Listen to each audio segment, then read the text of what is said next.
I like it. I don't know if it works. I don't even know if we need this after it. We could try it with just that Jim and Sam, and we'll come in. Oh, boy. You want to give up the actual song for that? Let's just see how it works tomorrow. All right, we'll do that tomorrow. Yeah. Travis, do you think that might have potential? I think it does have potential. Not might. It's catchy. Yeah. It's Jim and Sam. And I want people thinking of that all week. It's Jim and Sam. Really awful. Why do we love an awful theme song? It's catchy. Yeah, it is catchy. I mean, look. I was reading an article last night that Salino and Barnes are still making tons of money, even though they're separating. And one of them, which one didn't show up to court? We see the Salino or Barnes. One of them did not show up to court. Barnes didn't show up. Didn't show up. Okay. Sketless Barnes. Yeah, and but the reason I think that they're still making a ton of money and that they're still so popular, even though they're breaking up most of the time, when tandems break up, it splits the fan base, right? But with Salino and Barnes, the whole fan base is still there. Why? Because they had a sick jingle. Probably the jingle, yeah. I think it's the jingle. And people don't care about them as guys. Like, no one cares about Salino and Barnes. They only care about two lawyers. One thing. The song. Yeah, nobody was ever like, I'm a Salino guy. Yeah. No. I'm more a Barnes guy. He brings it. He's funny. You could have just told them Salino and Barnes was one guy's name. That's John Salino and Barnes. Yeah. It's just that the song sounds good. Or they died and that the people that took over are just as competent. You don't give a shit. They wanted the law firm name. Salino and Barnes. That's what's going to be valuable when those guys split up, is which one gets to be Salino and Barnes. Maybe neither of them. They'll probably dissolve it. They'll probably have to. That's ridiculous. Yeah, you can't. That's insane. There's so much equity in the name. Injury attorney. Who else are you going to call? Who gets the phone number? 800-888-8888. That's a big one. Right? Salino and Barnes. Or maybe the number will... You'll dial the number, and they'll settle on this. You dial the number, and it will go, press 1 for Salino, press 2 for Barnes, and then whichever one you press, it sends you to a different There's no office. way they'll do that, because they'll argue that people just instinctively press 1. Oh, 1 for Salino, yeah. Salino, yeah, because what's the first name you hear? Salino. That's a more melodic name. Press 1 for Barnes, 2 for Salino. I'd go Salino. It can change every day. It could change every day.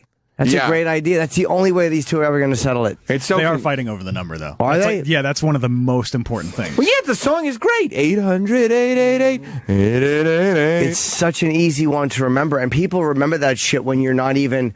It's like 1-800-CARS for kids. You just think of that fucking horrible song. Yeah. 888-888. You remember that when you need a lawyer. It'd be so confusing, though, if you're like, oh, my God, I do. I need a injury attorney.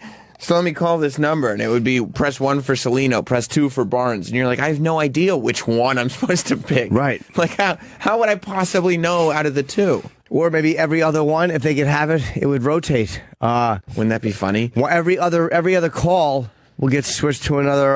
Yeah, maybe they just randomly just throw the call to the operator. Now that'd be too confusing, though. If they did it every other call and they didn't really make a big deal out of it, you wouldn't even know that you're calling two separate law firms and you're going to get one or the other. Yeah, but somebody might want one of them, and no, they're at the other law firm. It'll be a whole thing. They're at the Barnes. Salino and Barnes is actually now two law firms. Yeah. We're describing two different law firms. We just have the same phone number. Yeah, what do? Does one retire and they leave the name, or does one split and take Barnes? Whatever they couldn't fix to get along, that's a tough one to dissolve. I think Barnes should, if he's smart, sell the name to Salino and the number for a whole bunch of money, and then just start, because if you just start the Barnes law firm, that could just be a separate entity altogether. Like, nobody's going to associate Barnes with Salino and Barnes. But the Salino law firm will instantly be like, oh, from Salino and Barnes. Yes, so Salino will make the money. They should change it to Salino or Barnes. Salino or Barnes, injury attorney. You'll get one of them at 800-888-8888. Or you get a guy who sounds like Barnes. You know what I mean? It's Mark. Salino and Mark. Oh, how bad would that be? It would be very bad. Yeah. Salino and Norm, injury attorneys. I don't know why they can't get along, but I guess we've heard that before. Yeah, no, it's true. It's not just radio. You can't. These tandems where their whole life is connected together professionally, It never ends pretty. They raked in $21 million in 2015 total in 2015 and 16. So I don't know if that means each year or total, but those guys make a lot of money. That's a big one. In 2015 and 2016, so that's $10 million a year. Okay, so this is what you do. You say, listen, Salino, for $12 million, I'll say. Here's the negotiation. For $12 million, you can have the phone number and still use the name Salino and Barnes, and I won't even be there. You can just have it, give me $12 million cash, and let me go start a law firm that is actually a law firm, not like a law firm that they play commercials for. Keep the name on Jenny Jones. Yeah, that's a lot. That's a terrible deal. For $12 million? That's 2 years worth of money. Yeah, but I mean, come on. Once you got the $12 million, how much? An awful deal. How much would you? 50. God damn, $50 million. Nah, I don't know if it's worth that much. But if they make $10 million a year, you can't say like, give me $12 million and I'll go away. That's 2 years worth of money. Yeah, but then you also, it's not like you retire. You get to actually now be a real law firm. Yeah, not but now like, you got to come up with another jingle. No, you Rob's don't. already made one for this show. How do you move forward when all your old business is at the other place? It's time to start the lawsuit. Yeah. Barnes. Yeah, exactly. Well, what Barnes should do is go start a real law firm. Like, not a law firm that has a jingle. Like a law firm that just has an office and represents people. Yeah, but they don't make nearly as much money. And they are a real law firm. They just have a dumb jingle. They're a law firm who found a smart way to get people to go to them. But they're a legit law firm. They probably win a lot of cases. No, I'm sure. I'm not saying that they're not a real law firm, but it's not like if you're a person who can afford a good lawyer, you're probably not going to Salino and Barnes. Like Salino, like there's a lawyer that just has an office in a skyscraper in beautiful suits, and then there are lawyers that advertise on daytime television. Yeah, I think I don't know. Both make a ton of money. I don't know which is better, honestly. I don't know if the daytime guys are any worse, or if they're just smarter and seem worse because they came up with the catchy jingle. Look, if you're gonna end Salino and Barnes, then you can't. I don't understand, if you want to be the lawyer who's got a TV commercial, how you could end the partnership, right? It's like the most famous thing. Yeah. Yeah, well, they just hate each other. They do. It was over the guy's daughter getting hired. I mean, one of them they're probably both pricks on some level. Yeah. Neither one of them is 100% not at fault. Let's play the Salino and Barnes theme song. You got that, Troy? Yeah. I want to hear it, just so everybody who hasn't heard it before can understand how big of a deal this is. Somebody's got to give up this jingle. I wouldn't want to give up the jingle. Or the phone number specifically, but yeah. There you go. Vino and Barnes, injury attorneys, 800-888-8888. Don't wait, call 8. Great, it's okay. Don't wait, call 8. It's you great. Just remember that. Yeah. It all rhymes. What's the phone number? It's a shit ton of 8s. Yeah, too bad they couldn't get 888-888. But they had to go with 800. Right. Because 888 now is a fucking... Right, it's the same deal. You could have got 1-888-888-888-888. But you dial 1-800 and then just keep pushing 8 until somebody picks up. Yeah. 800-888-8. It's so easy to remember. That's like there's the car service in New York that's dial 7. Yeah. And it's just 777777777. How do they get the 7s in the beginning, though? I don't know. I would love to have a phone number that's just one number. I don't have any service that people would 0. We should. We should see if we can get a new phone number for the channel. Yeah, I mean... Right? Yeah. And just have one number. I mean, we can get... Yeah. 333-333-3333. I don't even know what the number is. 866-969-1969. 1969, right. Yeah, what if we did 866-666-666-666-666-666? Yeah, exactly. Call us up. Yeah. It's the devil's number. Fuck yeah. Yeah. How you doing? Hot as usual. That's cool. We should try to buy Salino and Barnes' number. Let's see what they want for it. Oh, yeah. I wonder how much they would want for that. I'll give them. I can come up with $7,500. It's probably going to be a little more than that. Unless we could pay them in like an installment plan. Yeah, we'll figure out an installment plan. I'll put $7,500 down, and then we'll figure out the rest as we go. No, because our line would be tied up with shitheads with lawsuits. I hurt myself. Yeah, we could put them all on the air. I would. Content. Yeah, that'd be great. We just ask him, like, well, what seems to be the problem? You know you're calling a radio show, right? What? Fucking, I wonder if Kanye is going to get money for... He's suing his insurers for $10 million. I saw this story, and I felt so stupid and naive, because I never realized that all these artists that go out on tour, they get insurance policies on the concert. So if for any medical reason they can't perform, they don't lose money. But how does he fucking cancel it because he's having a breakdown and then want $10 million? This is why he is such a fucking hateable guy. They all do this. I know that, but that's why every single... But he's not hurt. But that's why this is why every time a pop star cancels a show, it's because of exhaustion. Because they cash in on an insurance policy. And it's a medical reason, but the bottom line is they shouldn't have to pay if you're tired. They shouldn't have to pay if you're fucking... I'm having a mental... I tour. I'm sure it's not as hard as what Kanye and Bieber do, but stop it. It's such a great scam. It seems like a scam. If you can't sing because your voice goes, or you break your arm, like Axl fucking Rose broke his leg and kept performing. He didn't cancel the tour. Dave Grohl did that too, right? Remember Dave Grohl was in that like throne with the leg thing on? Same thing Axl did. He gave it to Axl. Axl used the same one. Right, I remember. Yeah, you're right. Yep. So fuck Kanye, man. He is just the worst. Well, it's not like it's a Kanye thing. It's just that... Oh, he's a douche, dude. I mean, this is clearly why every pop artist ever that cancels a tour has a medical reason. Then how about you don't book as many dates if you're going to get tuckered out, shitheads? You get tired. Do you have insurance like that on your tours? No, I don't. I'm insured personally. Yeah. For if there's anything that happens at the show or whatever, like I'm okay with lawsuits because if God forbid somebody gets hurt, things that can happen at your show, you should protect yourself. But no, I don't believe I am unless the promoters do. I should get insurance on the radio show for like $5 million, and then come up with something and say like it's really tough getting up in the morning, and I'm going to the hospital because I'm exhausted. But that's what it is. See if I can get that $5 million. How about you don't book as many shows? How about you stop? It's just funny because every time one of these things happen, we go, oh, why would the artist get rid of all this money? Like, why would the artist cancel all the dates? And the artist isn't losing any of it. I wonder if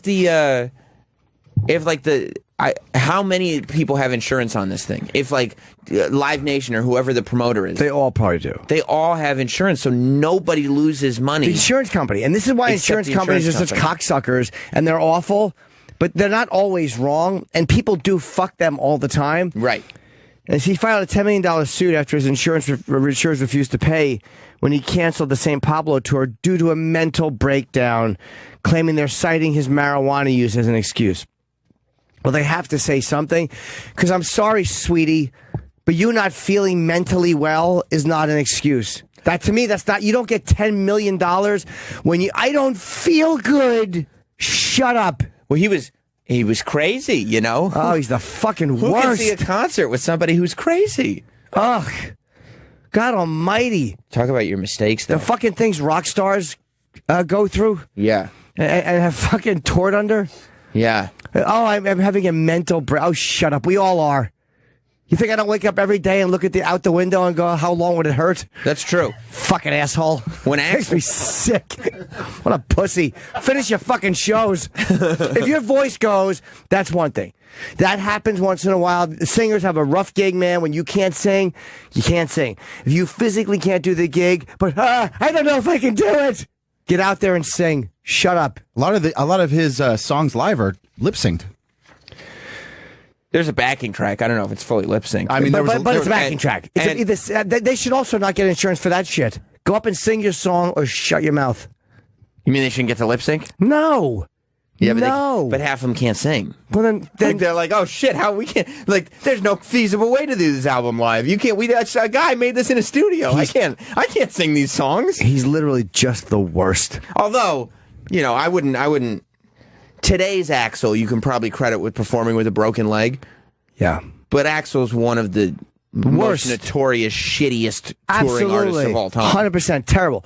But I'm talking about recently, like, you can perform with weird circumstances.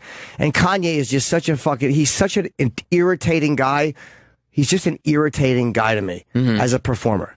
I had a mental breakdown, and now I want 10 million. You fucked your fans out of all those shows. I know. Twat. And now you're sniveling that you want your 10 million. How about you fix your head and go back out on tour and get nothing? Shake it off. How about you hire a fucking therapist to go with you?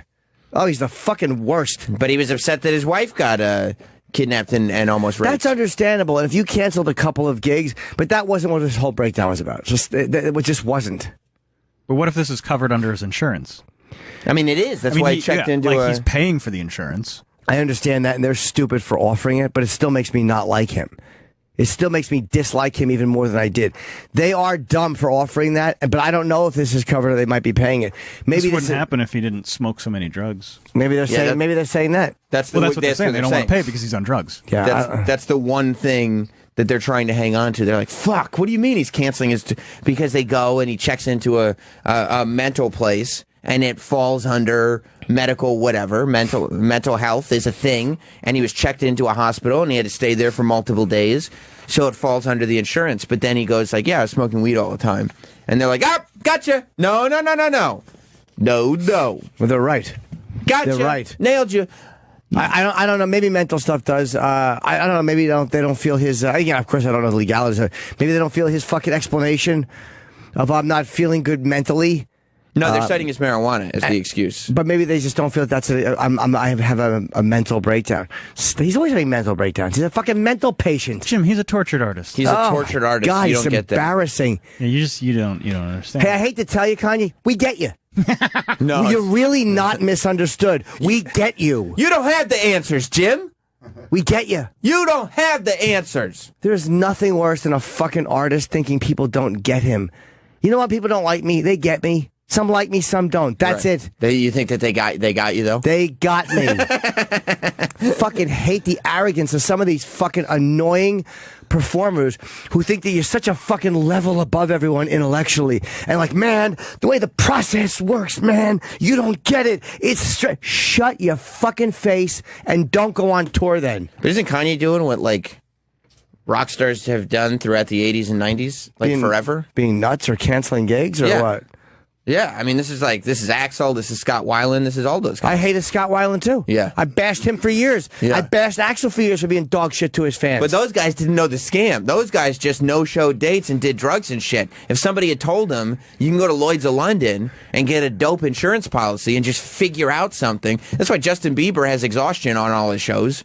And that's also the difference. That's why Kesha had exhaustion. That's why, because if you can go to the hospital, that's probably why Lady Gaga was exhausted, quote unquote. Because if you go to the hospital with exhaustion, that's a medical thing, and you're going to get cashed out for any show that you miss. And you can cancel gigs like Singapore or whatever that probably aren't as important to you. But when Scott Weiland did it, as much as I found him to be hateable the way he treated his fans and Axl, at least with Scott Weiland, you knew it was drugs.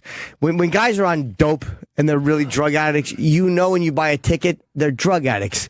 And it can happen. Yeah, but you know Kanye's a lunatic when you buy tickets. Yeah, but you don't expect a lunatic. They're all lunatics. It's not like Kanye's not canceled shows before. In all the years I've been seeing Ozzy, and that's from like 83 on, he's canceled once.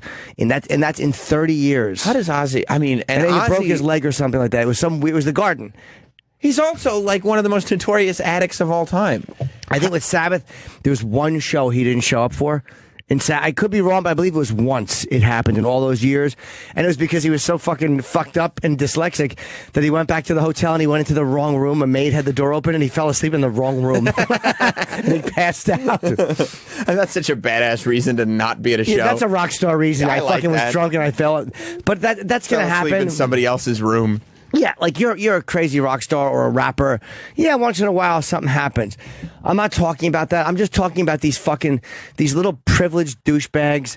They live these amazing lives and they snivel like it's some great fucking feat what they're doing. There's minor annoyances with touring. Yeah, it sucks, the airports and the travel, but I bitch about it. But it's not worth. You're not going to cancel and then get all the money from the tour. I don't expect to cancel and get fucking paid for it. Shut your fucking mouth. I guarantee you. Now, after reading this, every single time a tour has been canceled due to exhaustion or anything that is like a weird, like, is that really even a sickness? Like any kind of vague sickness where they had to go to the hospital, but they're feeling better now, but we had to cancel the tour. All of them got paid out. That's why they did it. All You might of them be got right. paid out. And again, someone on the phone is saying Kanye may have a case. He might. He definitely has a case. Legally, he may be even in the right. I'm just saying I find him to be hateable even more so than before. 'Cause this is the same jerk off that ran up and embarrassed Taylor Swift and himself. This is the same jerk off who's always... He was on the Henny, to be fair. He's just a jerk off. The guy's a fucking jerk off. Oh. And he thinks he's this brilliantly unique guy. And he's a talented guy, but he's a cunt. Both those things. He's a cunt. Everything is true. It's all true. Yeah. He's a brilliant cunty artist. Yeah, but you can't say he's not a great musician. He really is. And I can't stand him, and I still like a lot of his music. So he's got to be good for me to hate him. And but he's just an annoying... He's like a baby, but not in a good way. He's a little baby boy. He's a brilliant Little child. cunt. Like he's an artist and an asshole. But I don't even find him to be fascinating. Like people, I don't know why people find him so interesting. Like I find him to be almost tedious. Like we get it. I like on the Rolling Stone cover, the crown of thorns. I know, man. Jesus. It's so hard, man. You know, it's like Jesus, but Jesus, you see. His cheesy, his cheese dick shoes. Oh, they're fucking awful. They look like fucking wheat thins. Why? You don't like Yeezys? No, Sandy Duncan would eat his shoes. He stinks. But his music is, again, I can't be a liar and say his music isn't good. He's very good at that stuff. But it's the intensity and thinking like, man, I got something to say. And I'm like, ugh. He's very good at marketing. He's great at marketing. Yeah. There's nobody left, though, that, like, is a real rebel. Like, there's no hardcore gangster rappers. There's no make your parents afraid rock musicians. Like, there's no Marilyn Manson. There's no Tupac. There's none of these guys, right? And so all you have left is a guy who's like just spouting off at the mouth saying he wanted to vote for Donald Trump. Like that is the new sort of like, oh man, this guy is so counter everything. Some guy, by the way, he hung up, but he called and he was saying Ozzy didn't even cancel when Randy Rhoads died. He might have canceled some gigs, but I don't believe he canceled the tour. I think Brad Gillis picked up the tour. I could be wrong. I believe Brad Gillis. That was March, I want to say 22nd of 82. I could be 26th, maybe 26th of 82. I mean, that's the most amazing part of this conversation, that Ozzy does not miss dates. No, and he might occasionally, because Ozzy will have a throat problem or whatever. Oh, there's been times where Sharon will book him back to back and he won't be able to make because his voice. Look, that happens with singers when they get older. And if Kanye had said my fucking voice is shot, I wouldn't be bashing him. I really wouldn't. His voice wasn't shot. No, it wasn't. That's why I'm bashing him. His voice was fine. He's loud. Everybody could hear him. Yeah. And him running off stage. All right, your wife's in trouble. I guess I understand that. Well, yeah, I mean, he's also the same one that... I kind of don't blame him for running off stage when he found out that his wife was in a robbery. But there's also the same guy that was a little bitch and insisted on headlining or whatever it was, Bonnaroo, and got booed and sucked because he wanted to go after Pearl Jam, and then those fucking dopes at the festival still invite him back. Yeah, but you know what? They invite him back because he still sells tickets. He does. Yeah, he must feel silly for buying 2 pairs of his shoes. I know, 5 pairs of his shoes. 5, sorry, excuse me. But you got a great deal on your Yeezys, right? I love the fact that they were counterfeit wheat-thin shoes. How much were your Yeezys? $20-something. You can't. I was looking at Yeezys the other day online, and I mean, even the ones that are more common, you can't get them for less than $500. No. Right, but you were able to find them for 20-something? Yeah. That's awesome, dude. Oh man, yeah, it's amazing. Yeah, he's just an annoying fuck. He is, but he'll keep that's why he keeps getting invited back. That's why he keeps going on tour, because he puts out awesome music, and people will still go see him. I don't find it awesome, but I guess a lot of people do, and people will go see him. So you kind of deserve what you get. I saw him on his last tour, and it was too short. It was 90 minutes exactly. Yeah, you buy a ticket for his show and he cancels, good. You deserve it. But it was awesome. Yeah, I'm sure he was good. Like, it was an awesome show. Yeah. And it was almost like he might cancel this show, but if he doesn't, it's going to be fucking awesome. Yeah, but just the fact that the stage was floating in the air. I know. It's fucking crazy. It lit up the audience like a spaceship, and then the part that was lit up turned into like a mosh pit. It was the damnedest thing I ever seen. I got St. Pablo merch. I hate all that stuff. I hate all those rock stars that cancel. I hated Scott Weiland for doing it. I thought he was shit to his fans. I thought Axl was shit to his fans for years. Those guys are the worst. Yeah. Yeah, I thought Kanye was shit to his fans. Except then Except then when he was up here and I just ducked in next to him to take a photo I real would take quick, a photo with him, of course. he smiled. And I was like, oh, this is a guy who loves his fans. I'm jealous of that one, too. He loves all his fans. It's a great picture. Yeah. But he's not. No, I would say Kanye is among the least fan-friendly artists of all time. He can't even keep his friends in the industry. He's not even friends with Jay-Z anymore. They're suing each other. It figures. He's just a fucking hateable guy. Yeah. To me, he's a hateable guy.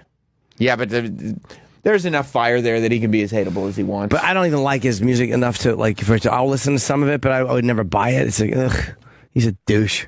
But again, I'm not his target demo. I'm a 49-year-old white guy. Right. I'm not the guy he looks for. Would you like it if he was sampling Sabbath? Or would you not like it because you I wouldn't don't mind like... either way. I would good. If it was good, I would say it was good. Right, you don't have that thing of No, like... I don't care. No sample or do... Nah, I don't mind that. Busta Rhymes did something with Iron Man with Busta Ozzy. Bus? You know, I don't know that term. I don't like him either. He was a dick to me when I met him. But again, he's still...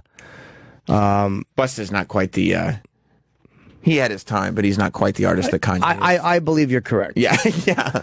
So fuck Kanye. Just more shit from him. What a surprise. I mean, I can't. I'm kind of so distracted by the scam that I don't even care that much about the Kanye part, because this isn't like a Kanye West thing where he's like, now I want money. Like, this is obviously what artists do. This is just an industry thing. Yeah, and it's really cheesy. And you're really screwing your fans, and exhaustion. Go fuck yourselves. Yeah. I know that, look, those concerts are hard to do. You're running around for 90 minutes or whatever it is. Then don't book the shows. It's not that hard. And when you do a show, like, when you see, like, the way Madonna performs or some of that, like, honestly, that's not an easy, that's a workout. Like, you're literally working out for 90 minutes a night. Yeah, you know what's and hard? You're singing. You got to be good at what you do. You know what's hard? hard? Shape. You know what's hard? Working on the construction site and waiting until the lunch bell to grab your pail. That's hard. Hey, you're not kidding. You know what? Yeah. Yeah, these muckety mucks. I sing in the shower. I don't get tired. Right. Exactly. Exactly. Yeah, tell me about exhaustion when I'm down there at the job site and it's raining. I forget my helmet. Right. I got to go to work. Right. Do you have all this fancy set, or do you got a container of coffee? No, I have a container of coffee, and I have to take 2 Anacin. That's it. That's it. Fucking assholes. That's all you could do. I'm exhausted. I'm tired every day. I always wondered why, because that's Sirius will pay us. Hey, I'm exhausted. Do I still get paid? we gotta get insurance. Oh, and then you gotta right. go to the hospital. All right. And they'd be like, "What seems to be the problem, Mr. Norton?" I'm so tired. I'm tuckered out. I'm tired. I have to wake up early. I'm so tired. Damn it, I'm tired. I can't do it. Yeah. I can't do it. It's not that I don't want to. It's that I can't. I'm just so darn tired. Cancel this tour. I never knew that was going on, but it just Singer's so fucking irritating. Yeah, because I always wondered, like, why would a singer cite exhaustion as the reason they're canceling? Because that's such a pussy excuse. Like, you would think that would piss off the fan base so much. And then, after this article comes out, I'm like, oh, because there's insurance money in it. Yeah. Because the insurance company is paying out the rest of their tour. Huh. Ugh. It's crazy. Just, ugh. The guy's he's, ugh. You'd like to think that if an artist or a performer, I'll say, is canceling their tour, they're going to at least feel it. You know what I mean? They're going to at least feel the money. They don't give a fuck. They're getting all the money. They don't give a fuck about their fans. And they suing Jay-Z, suing this. Oh, he's the worst. Right. Just the worst. But the best, too. No, he's not the best. He's good at what he does, but he's not the best. Well, he's Jesus Ugh. and St. Pablo. I mean, I also fault people for buying into this fucking dreck. What do you mean? Buying into what part? Like he's this amazing, interesting guy. He's just a fucking. He's like a little. He's like Arnold grown up. Arnold from Different Strokes. Oh my God! You think he's Gary Coleman? Yeah, that face he makes when he's upset. Like he's upset. And he's angry and he's intense. Do you think I've hated his guts ever since that Taylor Swift thing, and the only people I hate more than him is MTV for bringing him back, because they never would have brought his ratings? It doesn't matter. It doesn't matter. They didn't bring Dice back, and he was ratings. But he wasn't. Was he? That's because the world turned on him, and then he wasn't ratings anymore. He would have been the next year. Then they didn't turn on him. Oh, I got you. I got you. Because they gave him the permanent ban. He still had a couple good years after that. Oh God, yeah. Yeah. Okay, I get what you're So saying. that was a problem. Don't drop the F-bomb. Ugh. Yeah. Well, you're also. What's Taylor Swift's army of fans called? Do we know? I don't know. Because Jim's in that army. I am, but I don't know what they're called. Does Taylor Swift have an army? Oh, the cunts who don't cancel shows. Oh, okay. That's right. Yeah, she does. I don't remember. Are they? What are they called? Swift heads? Swifters? I know Jimmy Buffett's fans are called the Parrot Heads? The Parrot Heads, yeah. Are you a Jimmy Buffett fan? Are you a Parrot Head? No, I like him. He's, no. Swifties. Swifties. So you're kind of a Swiftie yourself. I'm more a Swiftie than a Kanye fan, yeah. Right, so you might have taken personal affront to when her speech was interrupted because you wanted to see what Mama Swiftie had to say. I did, yeah. I get that. I get that. Now, there's also you guys know who this girl is. I didn't know who she was. Who? The giant fat tits. Titties? Lindsay Palis. Yeah. Oh, Travis. The Travis dog is at it again. We all know who he is. She's 26 Playboy model, and she has 6.7 million Instagram followers. That's what's up. Her breasts are natural 30 double H tits, and she said they're 11-pound tits. Yeah, man. I'm not a fan of tits that big. We got to sacrifice for our art sometimes. I mean, I would enjoy them once, but I don't like tits that big. Like, I like C's, like even all right, maybe a D. I'm not even into double D. I don't like double D tits. Like anything from A to C, I can go with. Or we could bring Doug in early. He's here. Yeah, does Doug like titties? Yeah. Because then the same day this news broke, and again, it's news, she got big tits. The same day. Woman tired. Yeah, woman tired Yes. from titties. The same day people were talking about that, there was an article in the Post that said titties are back in style. People love titties again. But I think people have always loved tits. They're just talking about it more now. Yeah, because people loved ass. Yeah, ass became very on trend. And that is also still ass has never gone away. And they're saying titties is now back on trend. Doug, do you love titties? I do. Oh, okay, cool. Yeah. You know, we had Wesley Snipes in here on Wednesday. You had him in. I wasn't here. And he said squeezing titties is fun. So I think that maybe somebody at the Post heard that. It is fun. And was like, you know what? Wesley's right. Maybe titties are back in style now. But he had to spend all that time in prison not squeezing titties. Yeah, you're right. So he really appreciates it now. Painting them on the backs of other gentlemen. Yeah, he really knows how blessed he is. But yeah, this Instagram model has 30 double H's. And and again, they're natural. They're just her. But that doesn't do anything for me. I think they look good in clothes. Yeah, but outside you know what I they're playing mean? mess. As soon as she takes that off, it's like they're all over the place, probably. She's got a pretty face. She's beautiful. She does, yeah. She should have them reduced. Get them knocked down to like E's or it's just giant. Yeah, but when you're still young, so they're not as much of a mess as they will be. She hates them. Yeah, but she doesn't hate her 6.7 million followers. No, but she could knock them They're not down. following her for her face. They could knock them down a little bit. Severe back pain she's got from those babies. Ease will get you about 3 million Instagram followers, not 6.7. She's a Playboy model too, though. She's pretty. Yeah, but she's Playboy model because she got them big titties. But who likes those giant? Can we see? Let me see her tits. Wow. Yeah, they're nice, but I they're mean, terrific. It doesn't. It's too big. Literally too big. I think while she's. Let me see her vagina. Those are natural. Yes, they're natural. They're perfect. They're giant breasts. While she's young, they're still great. I think they're terrific. I think they will get bad fast. They don't look like H's in these. Honestly, they look amazing. They don't look like H's here. They don't. Maybe she's a really small frame. Are you into Russ Meyer movies? Yeah. Yeah. Okay. Bodacious, that yeah. explains it. Yeah.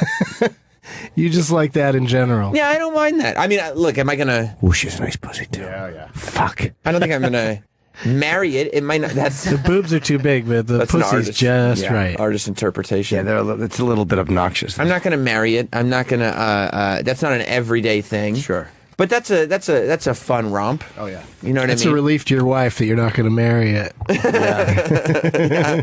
Did you say on the radio you wanted to marry the girl with the big tits? Yes, honey. They are perfectly shaped and kind of like almost roundish. They look totally real. So I mean, I guess they are. But if she has kids, does that mean A, B, C, D, E, F, G, H, I? Or does that mean if she has kids, they're going to be I's or J's? They turn into flapjacks. And then They do get messy, right? So she has kids, right? And then they get even bigger. Yeah, but then they stretch out. They look like baloney. Right, because then the milk gets sucked out of them. Right. And then the milk stops being produced. And then she's got skin flaps going down to her Her waist. her nether regions. Yeah, that's when it's going to be bad. Skin flaps.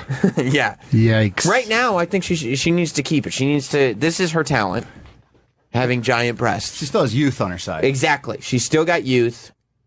She's doing well on Instagram. I'm sure she gets paid for every single thing in that in those photos. Yeah. I'm sure. She's doing great, but I get that it hurts your back, and you could have them reduced because everything about her is sexy. She's not going to lose any fans by taking them down a couple notches. I bet she will. It'd still be big. Yeah, she may though. I mean, there are guys that do like those freakishly large tits. I don't, but.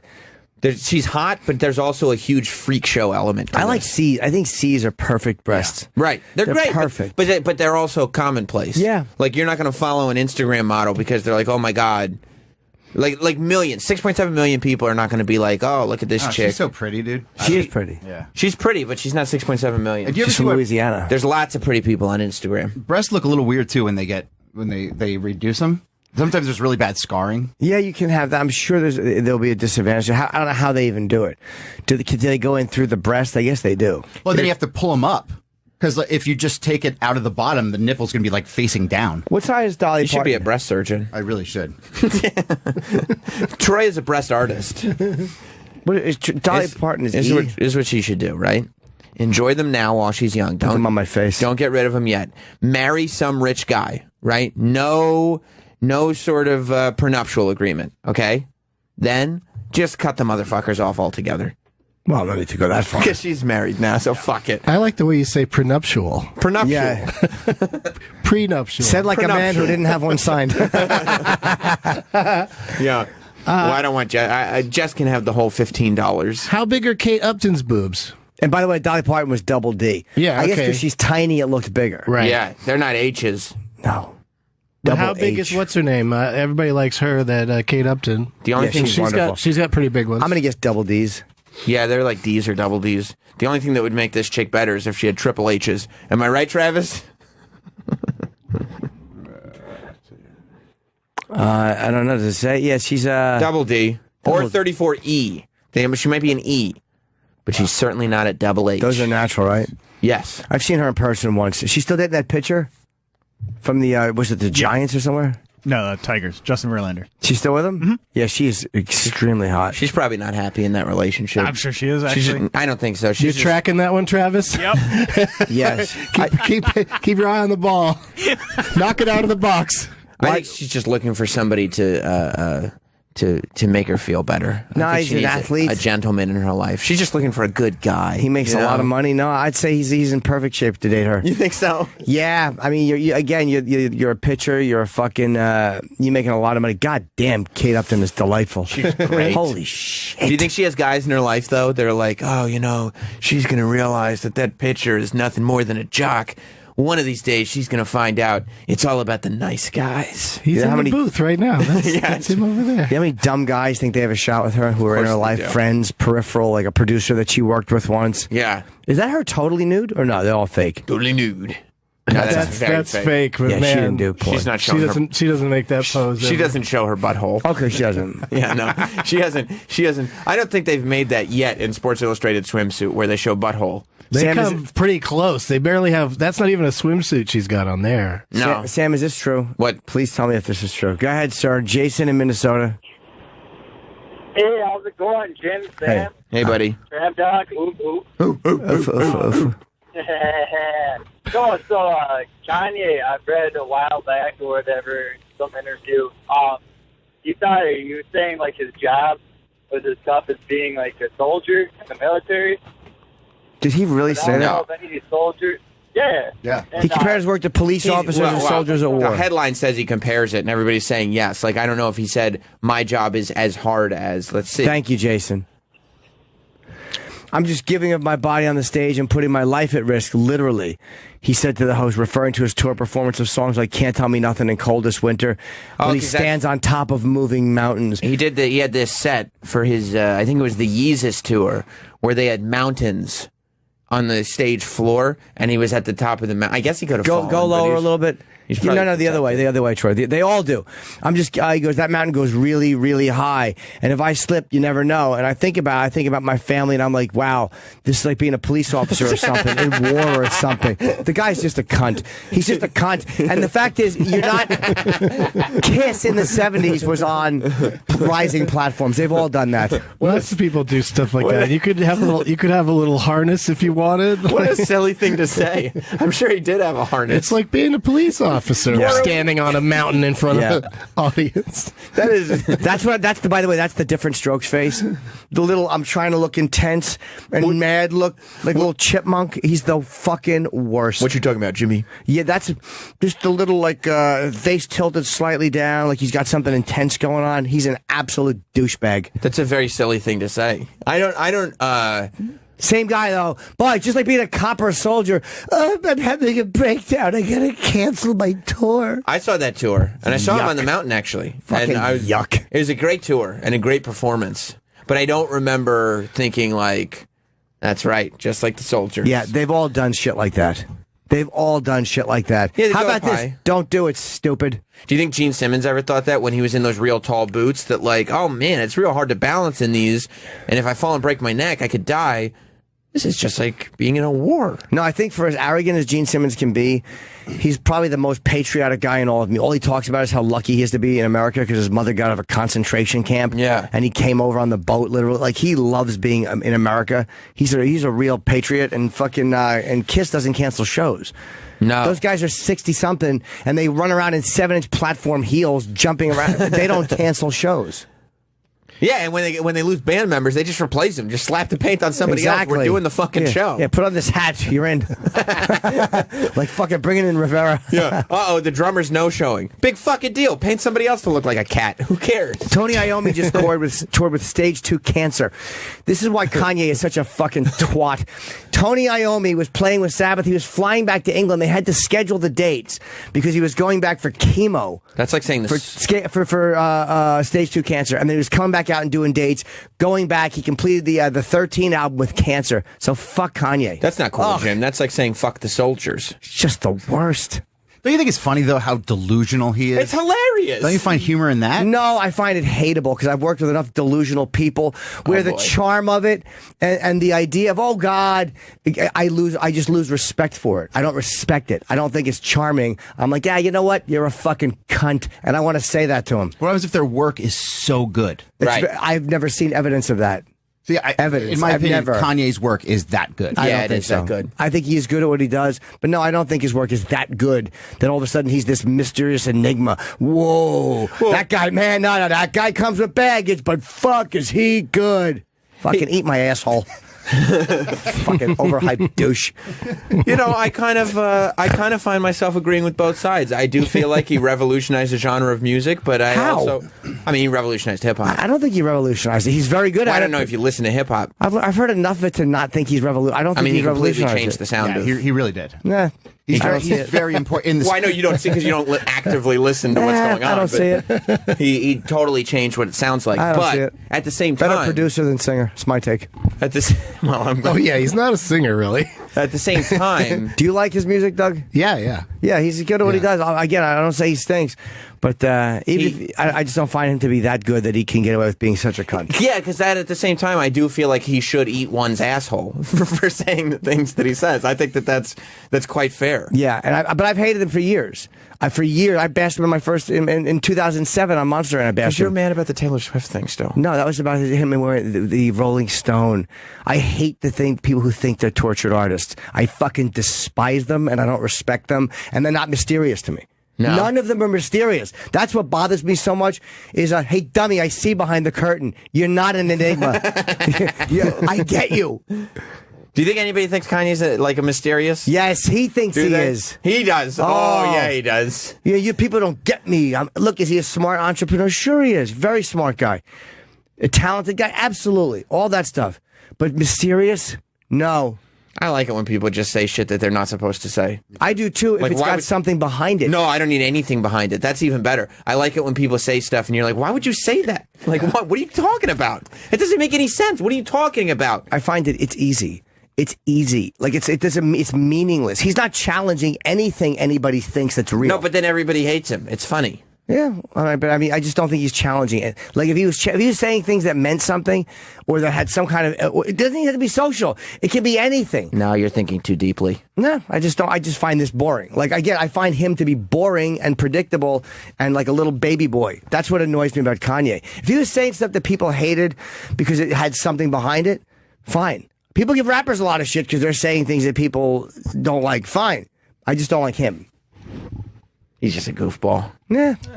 Right, he's just a goofball. Hey, yeah, you know, you get angry at him, and then he puts out another awesome album, and you're like, fine. You know what? If I liked his music more, I'm sure. But any of his fans, you deserve to get fucked.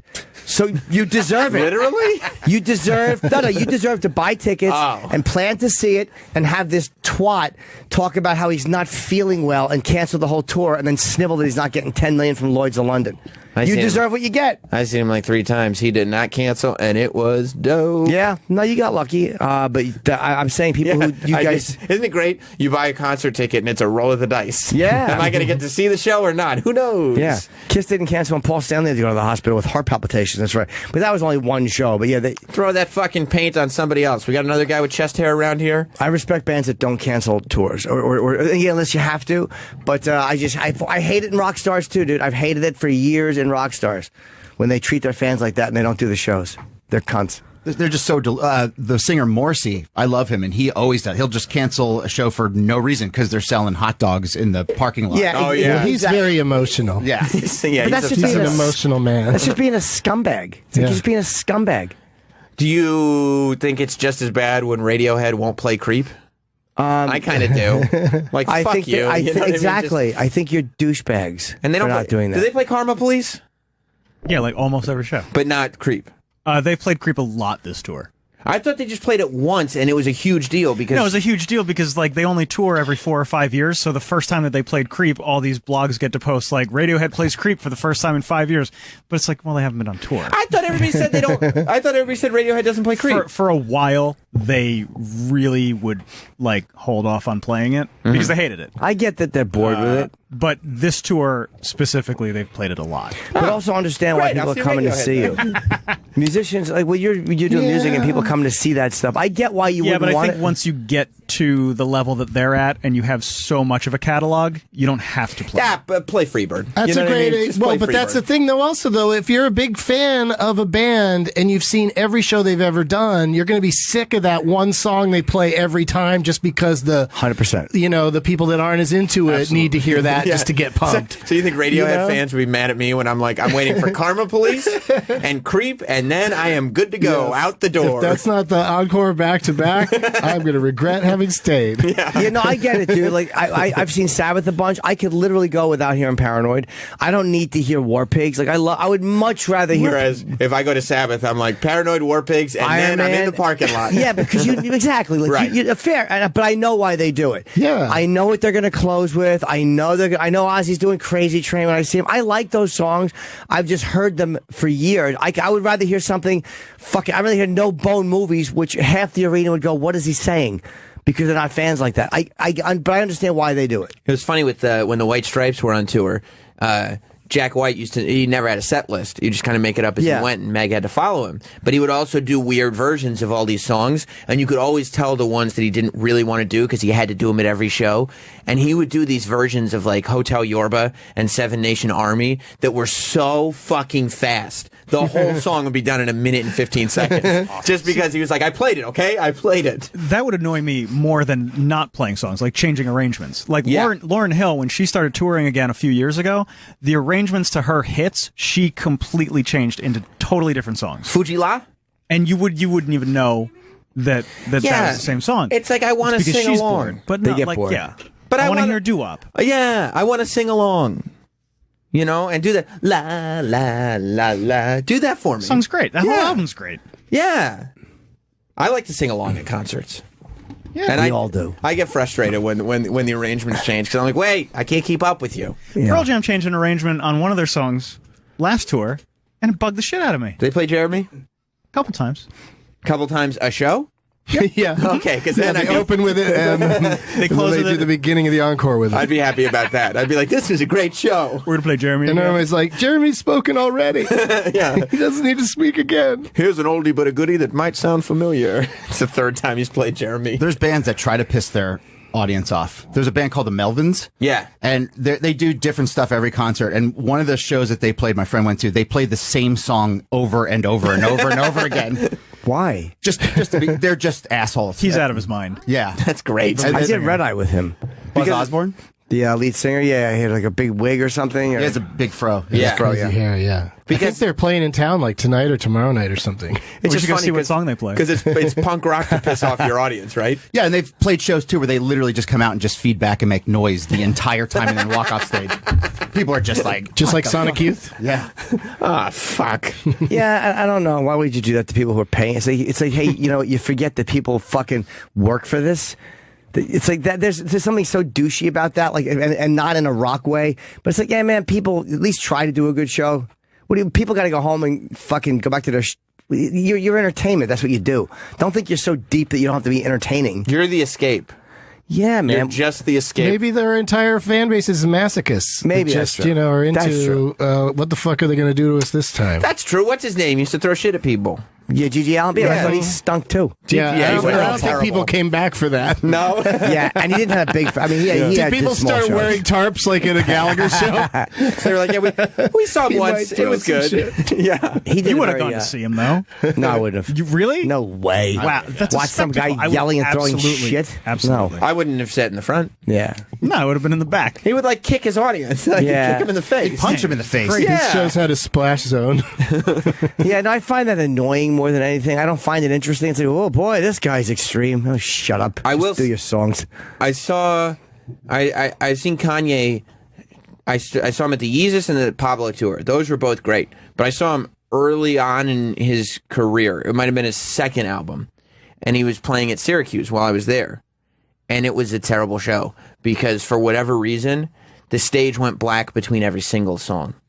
There was no, like, he'd perform a song and then the stage would go black and then the lights would come back up and he'd perform a song and then the stage would go back and then the lights would come back on. And it was like the most monotonous. I like all the songs and it couldn't have been more monotonous. There's no production value. No production value. And it was like, you don't just do one song after another. He went long on the concert for New York too. Like McCartney's waiting to go on, and this fucking jerk off is going along.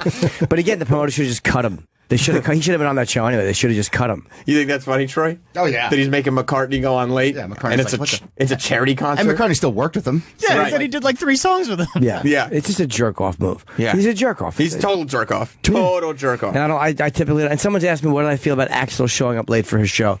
Yeah. He went on at 10:40. I hated it. I mean, again, the show was amazing, and he was great, and the whole band was great. I thought it was really selfish to start at 10 o'clock at night on a weeknight. But again, that's who he is, and we know that. But I hated it, so I didn't say it till the end of the show. Jim, you don't know what he's going through. Yeah. Yeah, you talk about mysterious Yeah, artists. you know what? I know what they're all Axl. going through. He's done that at every stage of his career, though, hasn't he? The This time he's showing been- up super late thing. Not anymore. No, he's been better, and he didn't fuck with AC/DC. I heard he was on time for those guys because he loves those guys. And This was better, though. I thought him coming on stage half an hour late is like... That's an improvement, right? Right, exactly. He'd be Huge like improvement. 3 hours late back in the day. And then Yeah. he'd come out and play for 20 minutes. And that's what sparked that riot, I believe, in St. Louis. And they just played there for the first time since then, last week. Yeah. Yeah, it's annoying because they think they're mysterious. They think that we don't get them. We really do. We get them. I'm a performer. Nothing you're doing is going over my head. I think my favorite thing I ever saw at a concert was I went to a Jay-Z and R. Kelly Best of Both Worlds concert. No. Did you get invited backstage? I did, as a no. matter of fact. And, Were you kidnapped? I told him I was an aspiring singer, and he asked if I wanted to come stay with him in Atlanta for a little while. Unfortunately, I had other plans, but the tour was canceled immediately after this show because they would come on and it was one of those like co-headlining things where they'd come out and do like 15-minute sets back and forth, back and forth, back and forth. And so R. Kelly came out, he did a set, he did Feelin' on Your Booty, I was good. Jay-Z did a set, R. Kelly did a set, Jay-Z did a set. And that was the show. That sounds awful. And then Yeah, it sounds terrible. Yeah, they just go back and You forth. can't like, get into like a groove. no, every like 20 minutes, and the other artists came out. I think that's just what they do to pacify people who can't agree on who goes on first. Absolutely. Right. And they also, maybe the fans are very impatient and can't sit through one guy for that long if they're there to see the other No, guy. that's two egos. Neither Yeah. of them want to open. Okay. Yeah. Even though it's co-headlining. And then, yeah, that's what he did with Justin Timberlake at Yankee Stadium. They went back and forth and back and forth. Awful The idea. Eminem Yankee Stadium show, Eminem went on first, then Jay-Z went on, and then they went to Detroit, and Jay-Z went on first, and then Eminem. That's went on. fair. So it made sense. Did you see the Up in Smoke tour No. where it was Dre, Cube, Yeah. Eminem, and Snoop? That was like, yeah. That was like a Vegas review Yeah. of the fucking That's what I was like, hip was hop it good? culture. Yeah, Oh my because God. because you didn't, it was fun that they literally took turns on, they each do a song, Yeah. like and and shit would happen, like when Snoop comes on, he'd come on in a car and crap like that. Like Yeah. it was a whole thing. Like it was like almost like a Broadway show, but with those four guys at the top of their game.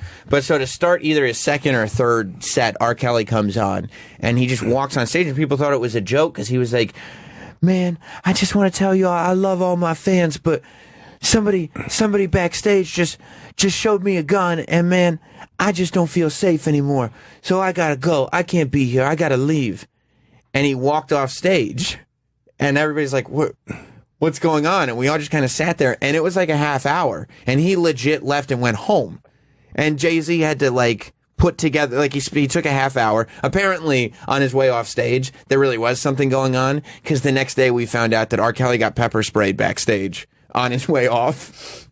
But he left. He went home, and then they took a half an hour, and they were like, "Don't leave. We're putting together a show. Jay-Z's going to come back on." And Jay-Z, it was artists that I had seen in the audience at Madison Square Garden.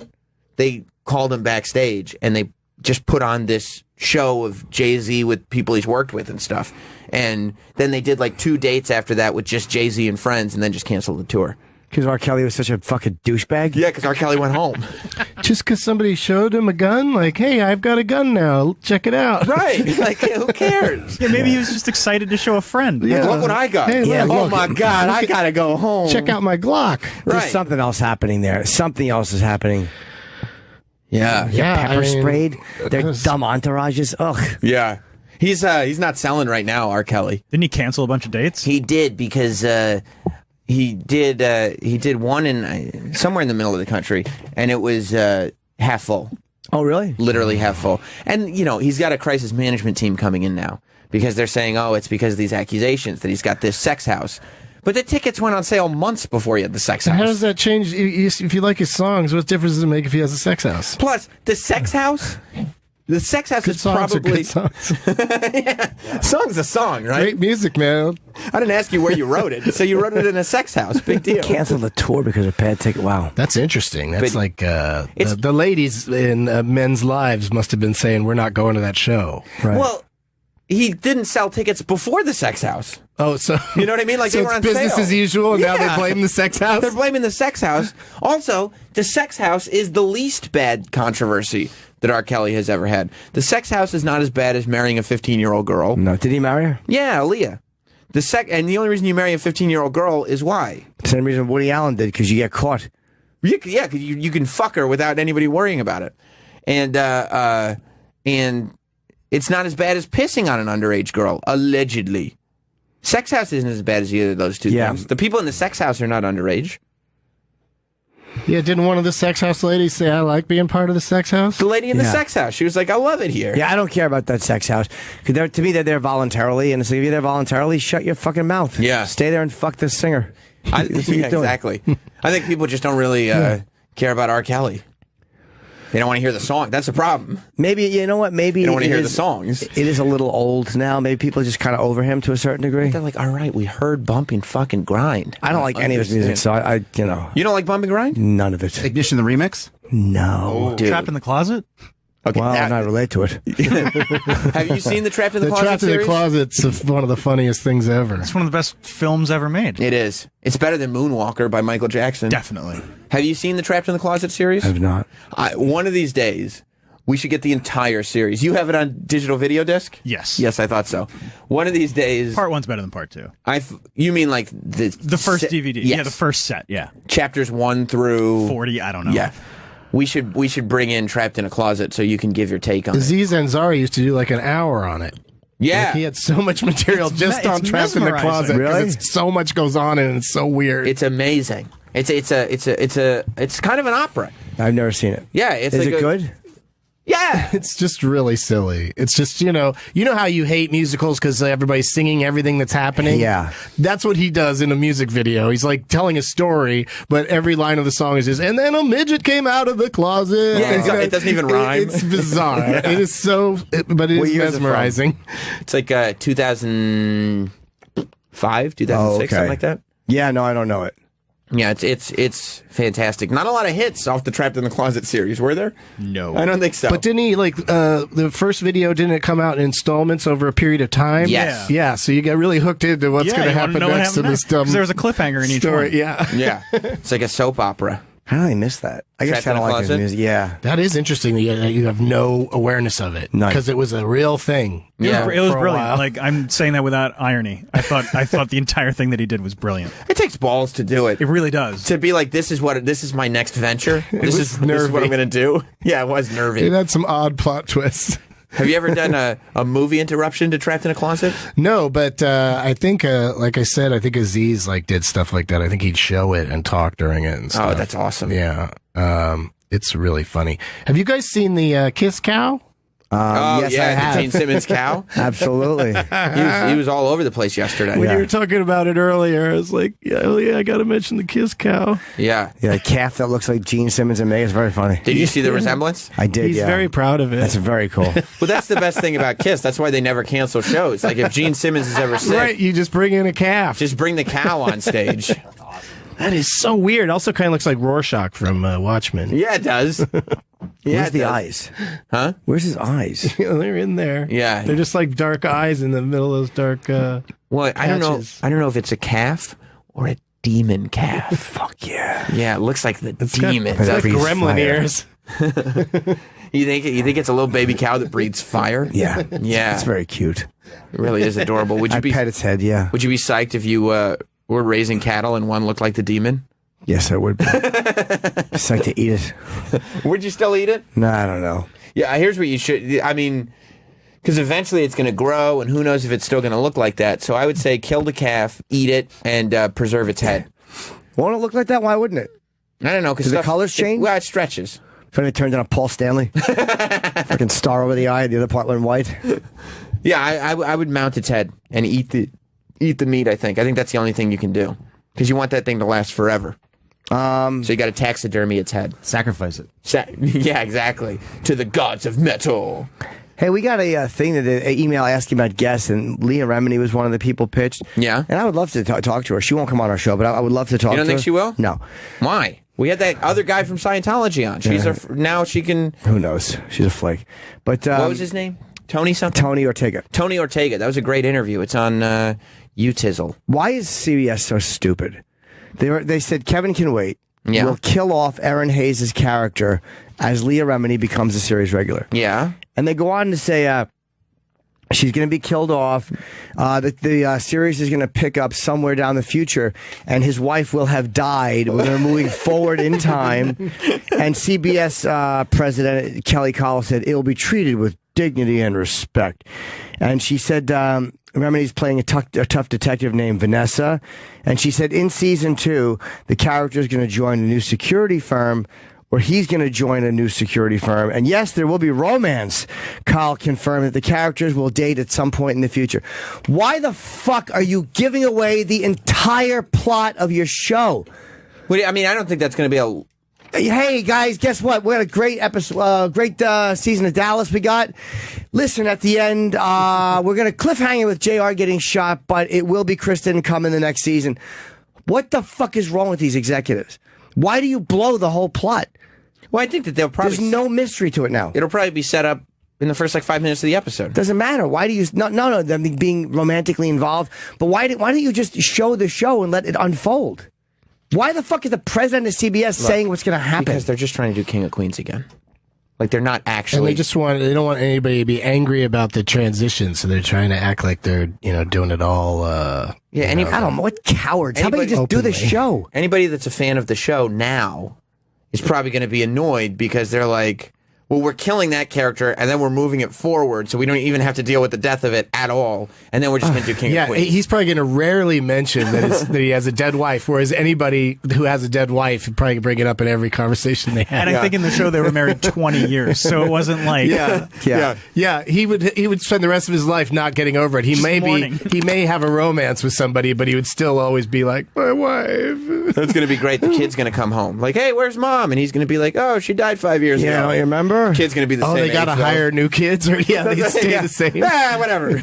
Who cares? Now, let's all move to Queens, everybody. And I bet you that's not the writers wanting to blow it, or say, that's probably the executives going, no, we're going to talk about it. The writers probably want to keep it secret. I can't imagine the writers even wanted to do this at all. I don't know. I've heard mixed things about. They're just trying to do King of Queens. But they don't. I don't know if the girl was working on the show. I don't know the show, but she may not have been working. Like her humor may not have been right for it. I know one of the writers on that show. I should me ask too. him. Oh, you probably same guy. Yeah, I know a couple of them. I mean, Did you talk to him? Yeah, and he kind of indicated the same thing. He didn't shit on her. He just goes, it wasn't working, or there was something not working. And maybe Kevin and Leah Remini have the greatest chemistry, and they want to just do that. Fine, and you can kill the girl off. Great. I think King of Queens' ongoing popularity and syndication has probably also made them think, hey, this the numbers aren't so great for this, but we should do that show Leah again. Remini's not a Scientologist anymore, so let's get her back in the get her back in the game. Yeah. Hey, that show's doing really well in syndication. Why don't we just do that show? Let's just do it. Yeah, let's just make new ones of that. And they're like, well, they own the copyrights on that. Oh no, we'll call it Kevin Can Wait. We'll just do that one. Yeah, we already have a wife. Can we kill her? Yeah, I guess we can. Yeah, but this is a comedy. All right, so we'll have her dead from 5 years ago. I love that they're just killing her. There's no chance that I know, but I hate the way they're I hate the executives and the way they're handling. I don't mind them killing her off, but just the cowardly way they're going about it. Like, just fucking deal with it on the show. You want to have like a Ross and Rachel will they won't they moment? Or not even just flashback to the. Well, they'll definitely do that, but flashback to the funeral. Do something. They're going to handle it in the future. Yeah, do a really funny funeral episode. Yeah, I bet they won't. Where everyone gets the giggles. Yeah, why not? Something weird. Yeah, and that's what they try to send that message home to the audience. Like everybody's laughing at the funeral, and they're like, "Oh, she would have wanted us to laugh and move on." Yeah.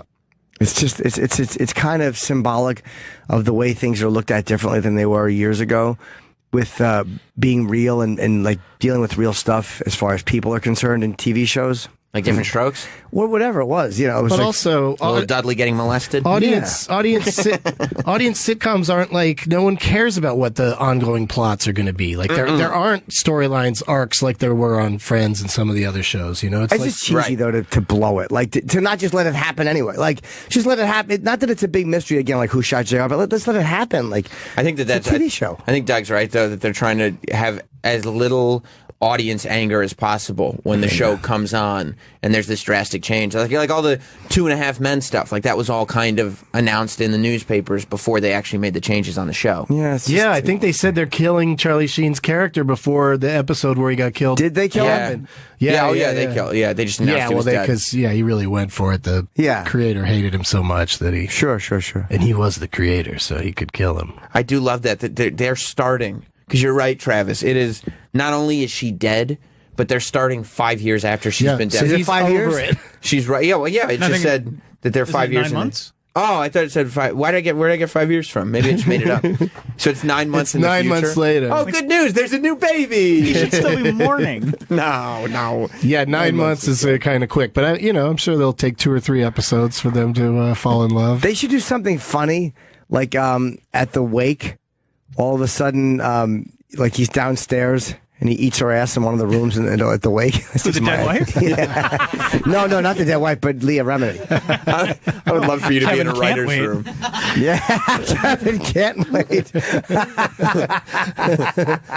Oh no, his wife is in heaven. 9 months later. I would love for you to be in a writer's room and just suggest stuff like that. Yeah. What if we have her eating her ass? How about if he eats her ass in a meat locker? Yeah. All right, I hear you. Yeah, because I can't say no. It'd be funny. What if his character just breaks down sobbing every once in a while for the rest of the series? Like just thinking about his dead wife. I still remember her. They'll have a couple of moments where he'll look at a picture. He'll be holding a picture. You know what? They'll have one moment, and it'll be in the beginning of the season premiere, and then that will be the last moment. Or he gets Leah Remini back to his place and they're fucking, and then she sees a picture of him with his wife, and then tips it over, puts it flat on the table. Yeah, enough with this. So she doesn't have to look at it while they're having sex. That's the symbolism, and that's for you too, audience. Yeah, let's forget about her. Wasn't It's what she would have wanted. Yeah, Like the characters disappearing in the Back to the Future picture. yeah, they're just. Or should they read a note she wrote? Just fades out. She wrote me a note, and then he'll read the note she wrote because they can't get the actress to agree to do it. Right. It'd be something like that. I want you to move forward. I want you to carry on. She got cancer suddenly. You should date that cute detective. Or, From your old show. Yeah. Oh, come on. Was it Patton Oswalt on King of Queens? Yes. This is great news for him. He's Oh, you definitely think he's coming back? Oh, he's for sure Instead coming of Spence, they'll call him Spencer. back. Yeah. Yeah. Hey, luckily at the funeral I met a new friend. And then Patton Oswalt walks in. I can't wait to watch this show just become King of Queens. I mean, good for all the writers. That was a very successful show. It was. Now they're writing on King of Queens too. All right, you silly geese. Let's take a break and we'll keep talking. Doug, what are you promoting? Oh, well, Doug Loves Movies is touring all over the place. This Sunday in Los Angeles, I'll be at the Meltdown Comics, and then got shows coming up in Cincinnati and Cleveland. You're doing both, stand-up and the tapings. I do some towns I do 2 shows, and some places I just do one. It depends on just go to douglovesmovies.com for all the details. And Doug Benson on Twitter. And all right, we have Venus Lux coming in today. Some people hate when we have porn people in. Oh, I enjoy it I once do in a while. not. I am the opposite of Once in a while, I porn like hater. Yeah. Some people are like, oh, look, fucking porn. All right, what do That's we what they think? sound like, right? Yeah, you Sorry. you get to make lots of sex jokes still. Yeah, just talk to them like, what's the issue? It's not like they It's say, fun. hey, no dirty language, boys. Plus, yeah, really. Plus, it'll go back to conversations we were having earlier in the week. I have porn stars on Getting Dug with High all the time, because they are, obviously very willing to do stuff Like drugs? on camera. Yeah. And we just sit around smoking. It's I find a lot of them to be quite nice to talk to. Yeah, people are just weird. They're doing I think they're doing a service for men that are trying to get their wives pregnant all over the world. Or just want to jerk. Well, yeah, or that too. Yeah. Just want to jerk just for the. Isn't it healthy? Like, aren't you supposed? Isn't it good for you to do it twice a day or something? That's Not right. twice a day, but yeah. Twice a day. You're supposed to jerk 6. You're supposed to do it immediately after the first time, right? You're supposed to do it, you're supposed to just work it until you can come the second time. They say you're supposed to come 60 times a month. Oh no! Yeah. That's what I gotta catch up. Well, it's early. It's early in the month. That's right. I could do this. Yeah, I've heard 21 times a month is healthy. Is that right? That's the number. I don't do even close to 21 times a month. Oh, I do. Oh yeah. You do? Yeah, I'm a cum machine. That's why you need your own bedroom. Oh, you heard yesterday? Yeah. That's how Rich Voss stays in shape. Yeah. Just jerks off in his bedroom. Yeah. Marty, don't come in here. All right, we'll be right back with Doug Benson, and we're hanging until I couldn't think of anything. We'll be back. Terrible. Hanging for a while. Right? And what happened? The robots. What's their... Daft Punk. Daft Punk. Oh. Yeah. Yeah, Yeah. the robots. Because they sampled Daft Punk in this, and then rappers started working with Daft Punk. Oh, okay. Yeah.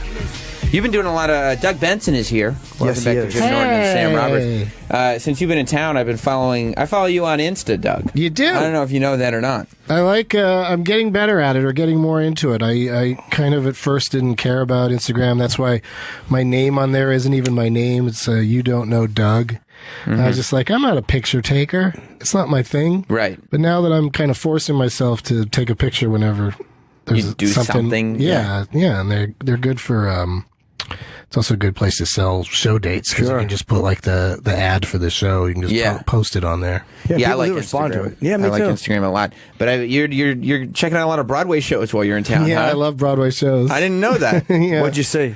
Last night I saw a show called Bandstand, and it was pretty entertaining. And What's it about?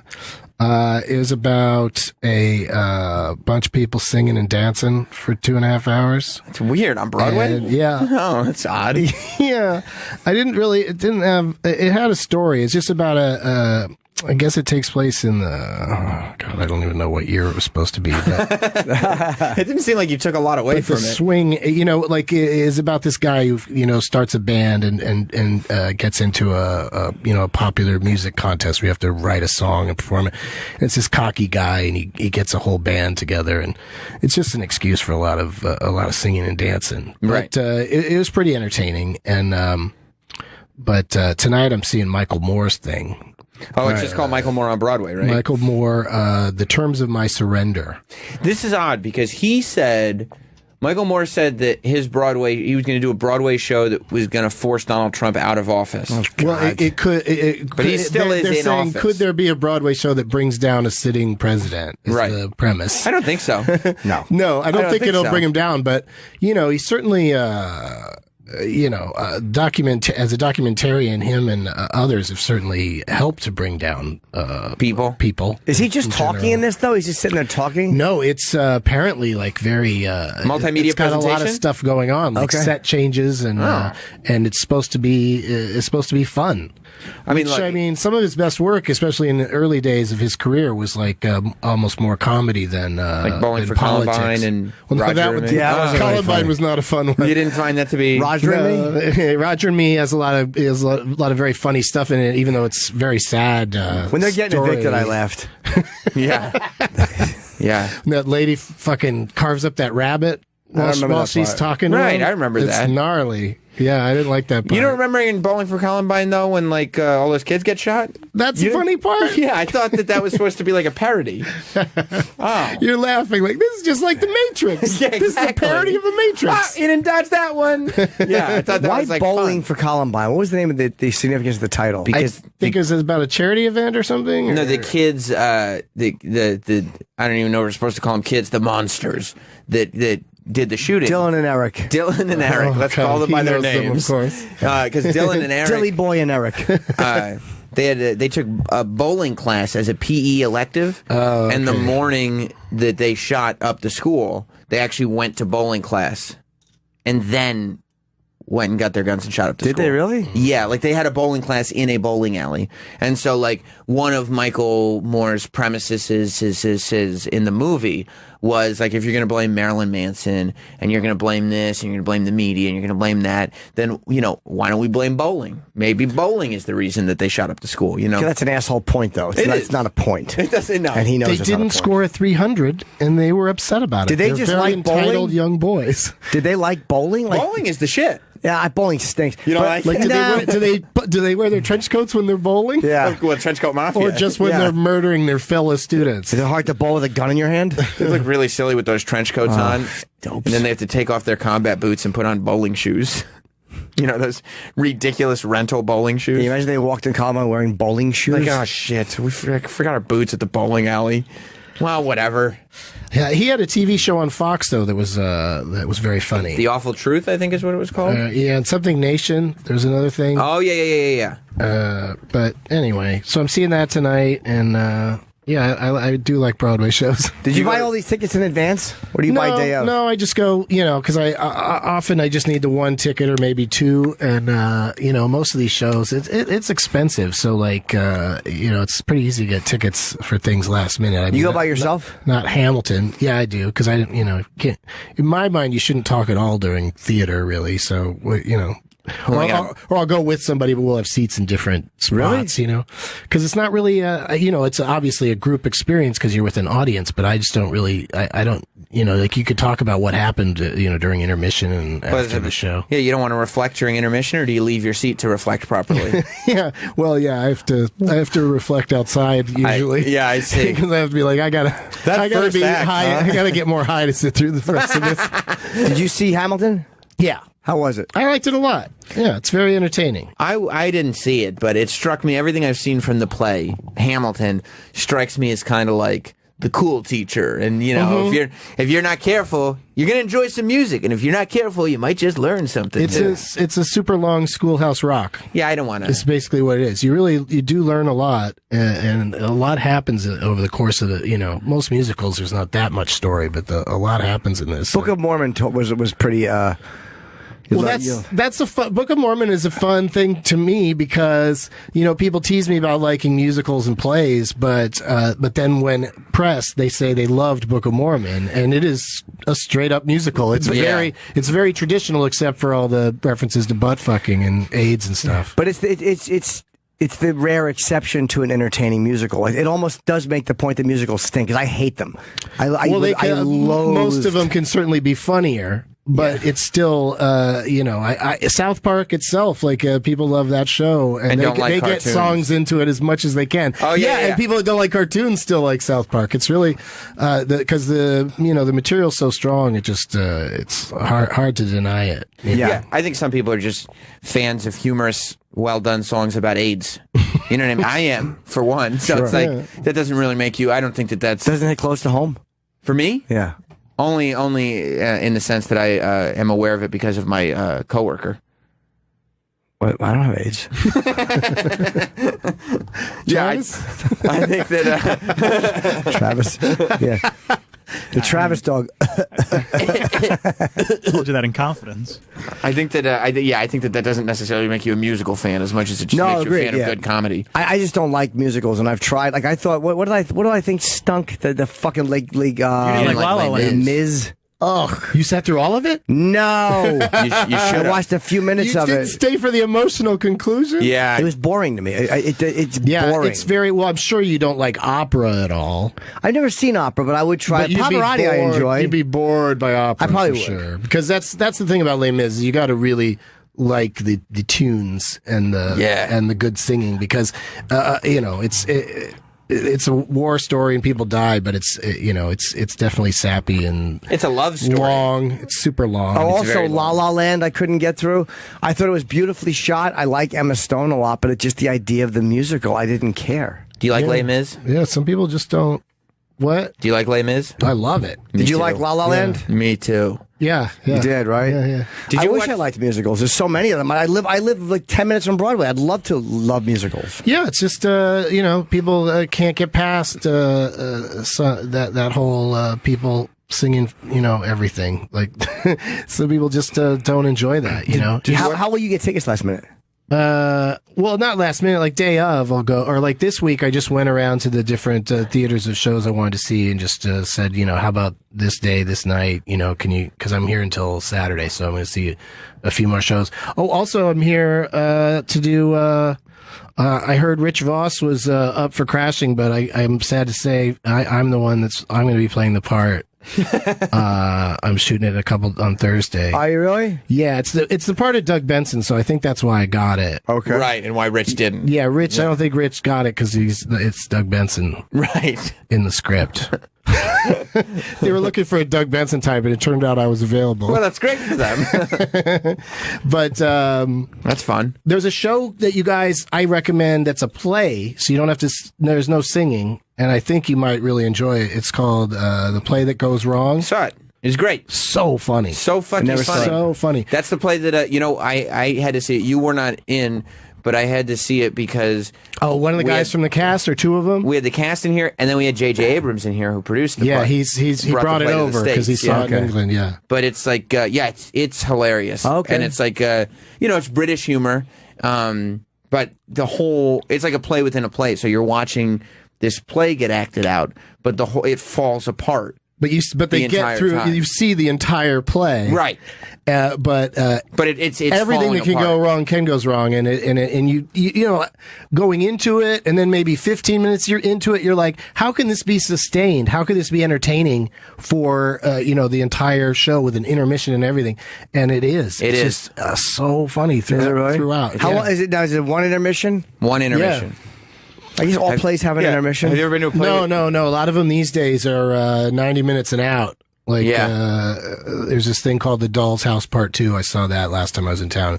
And it's just, you sit there for 90 minutes and then they say, what's it about? Get out. They're little dollhouses. It's fun. Yeah, it's fun. I love a little good dollhouse. Yeah. It's a theoretical, what if there was a sequel to the Ibsen play A Doll's House, where at the end of the play, and this takes place a long time ago, the wife decides to walk out on her kids and her husband because she feels so stifled by marriage, and and I think it's even like illegal to leave your husband at that time.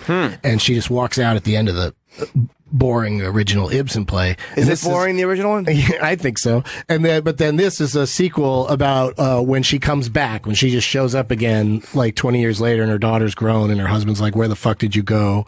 And it's a comedy, and it's pretty funny. So, Travis, this would be like you, except you would just have part one. Oh. Right. Yeah. You don't get the sequel in your life. Oh. Just the first part. And that's the boring part. Oh. But still, it's a good play. Yeah, I mean, if people want to go see it, that's How great. was the second part? I liked it. Laurie Metcalf, from I heard she was excellent in that Louis C.K. thing. Yes.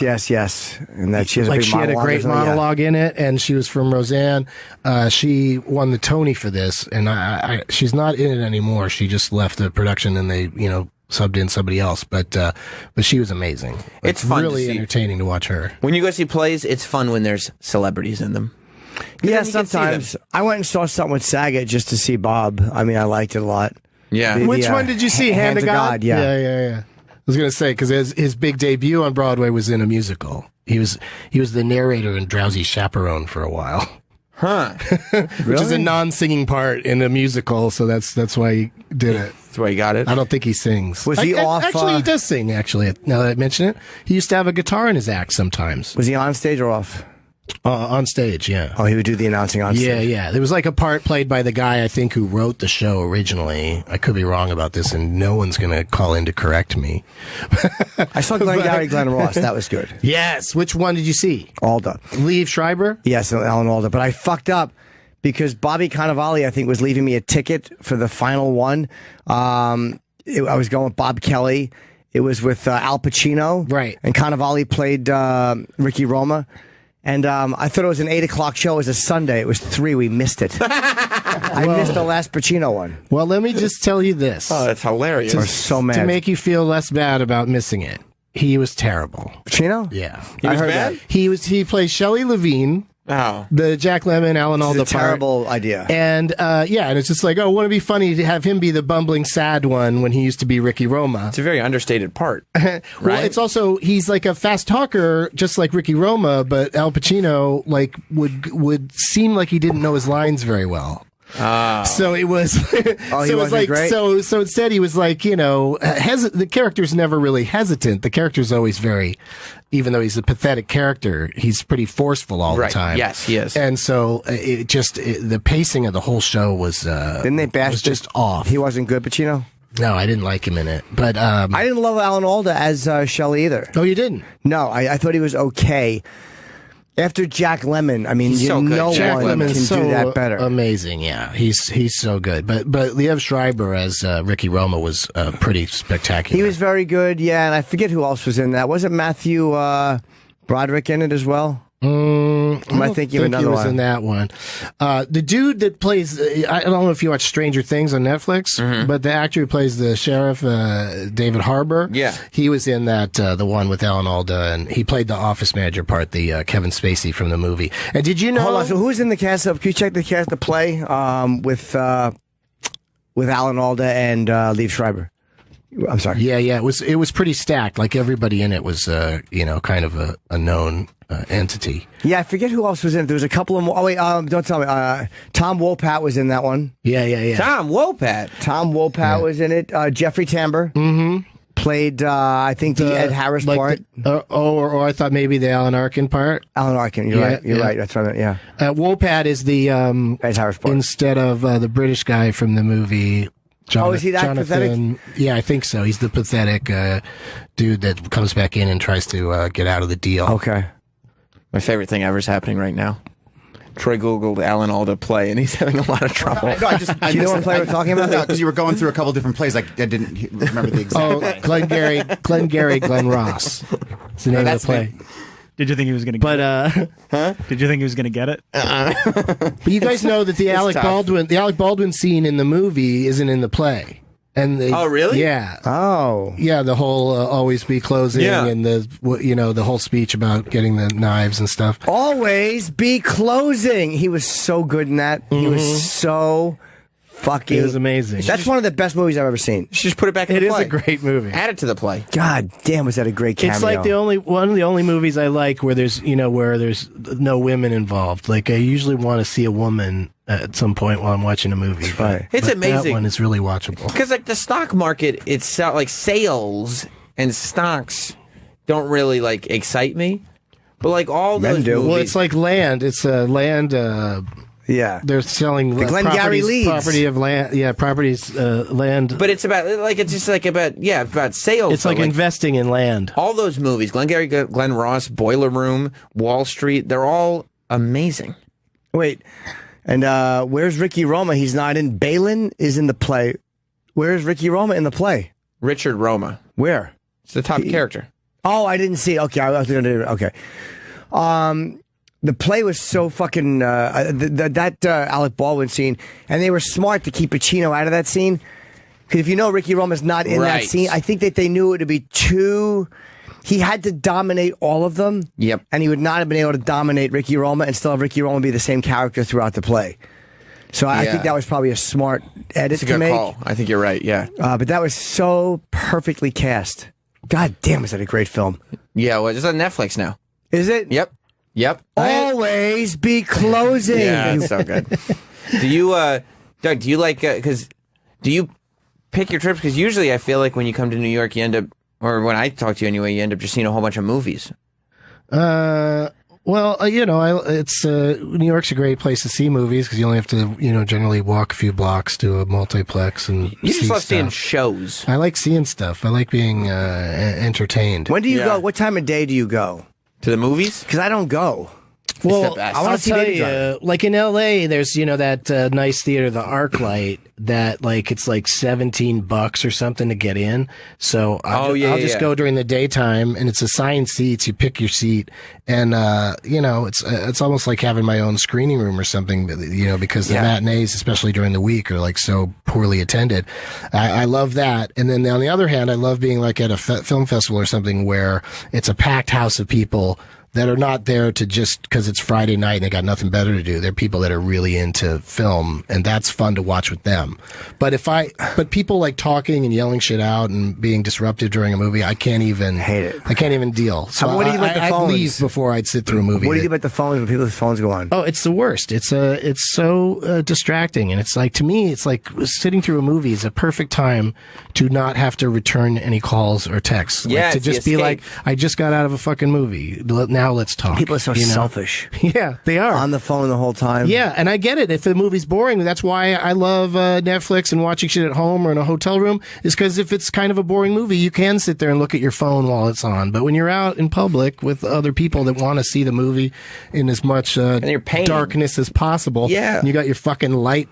And I've seen people like, watching, looking at shit, like really looking at like their Instagram videos and shit like that during a movie. It's like, what the fuck are you doing? They're just selfish. It really is. The self-centeredness of people to do that, not care about the space of other people. It's fucking horrible. I haven't been there yet, but the Alamo Draft House in awesome. Brooklyn, they just, second warning, they'll get rid of somebody if they're talking or fucking around with their phones. I go to the one in Westchester, and it's awesome. It's same. Oh, yeah, and of course you've been to the one in Yonkers. Yeah. Yeah. That's my one. Yeah. I go there all the time. I've never been to one. They're so much fun. I hear they're great. Yeah. They're good because you have these little order cards so you can order food, and they're pretty stealthy about delivering the food. But then Yeah. also, How do they do if it? you write down on the card, this asshole next to me won't shut up, then You they just rat they people give out him a all talking day. to. Yeah. All day. You just rat card. I'll do it too. I'll go with a friend and write on the card, this guy next to me won't shut up. Yeah, he keeps talking to me. It's fun to watch your friend get thrown out. But don't they? How do you order? Doesn't the lights when you're ordering the movie? There's this really dim. First, you're supposed to get there a little early, so most of the time you can order right before the movie starts. It's like dim light and everything. But if you don't, there's this very sort of non-distracting light under the table. And It's almost like if you just like wanted to read something and you just held it next to those the kind of lights that are on the sides of chairs in the aisle, so the aisle's not pitch dark, so people don't trip and shit. Is there any real food they serve, or is it all junk food? It's good food. What do you mean? You can get a fucking restaurant salad. You can get one of your. Oh, you can. Okay. Oh yeah. Yeah. I get the. I mean, they do have some delicious junk food, but you can get a salad. What do you eat in the Sometimes they'll movies? do like special food for the movie that you're watching. Yeah. They do themed foods Which is and themed awesome. drinks and stuff. Yeah, Like what? like Kumail Nanjiani's movie, The Big Sick. They had like several Indian dishes, Right. that you can get, and he even like helped with the menu and approved it. Did you like the movie? I love that movie. I didn't see it. It was It's a good very movie. good. Yeah. What do you eat when you're typically in a movie? Just popcorn?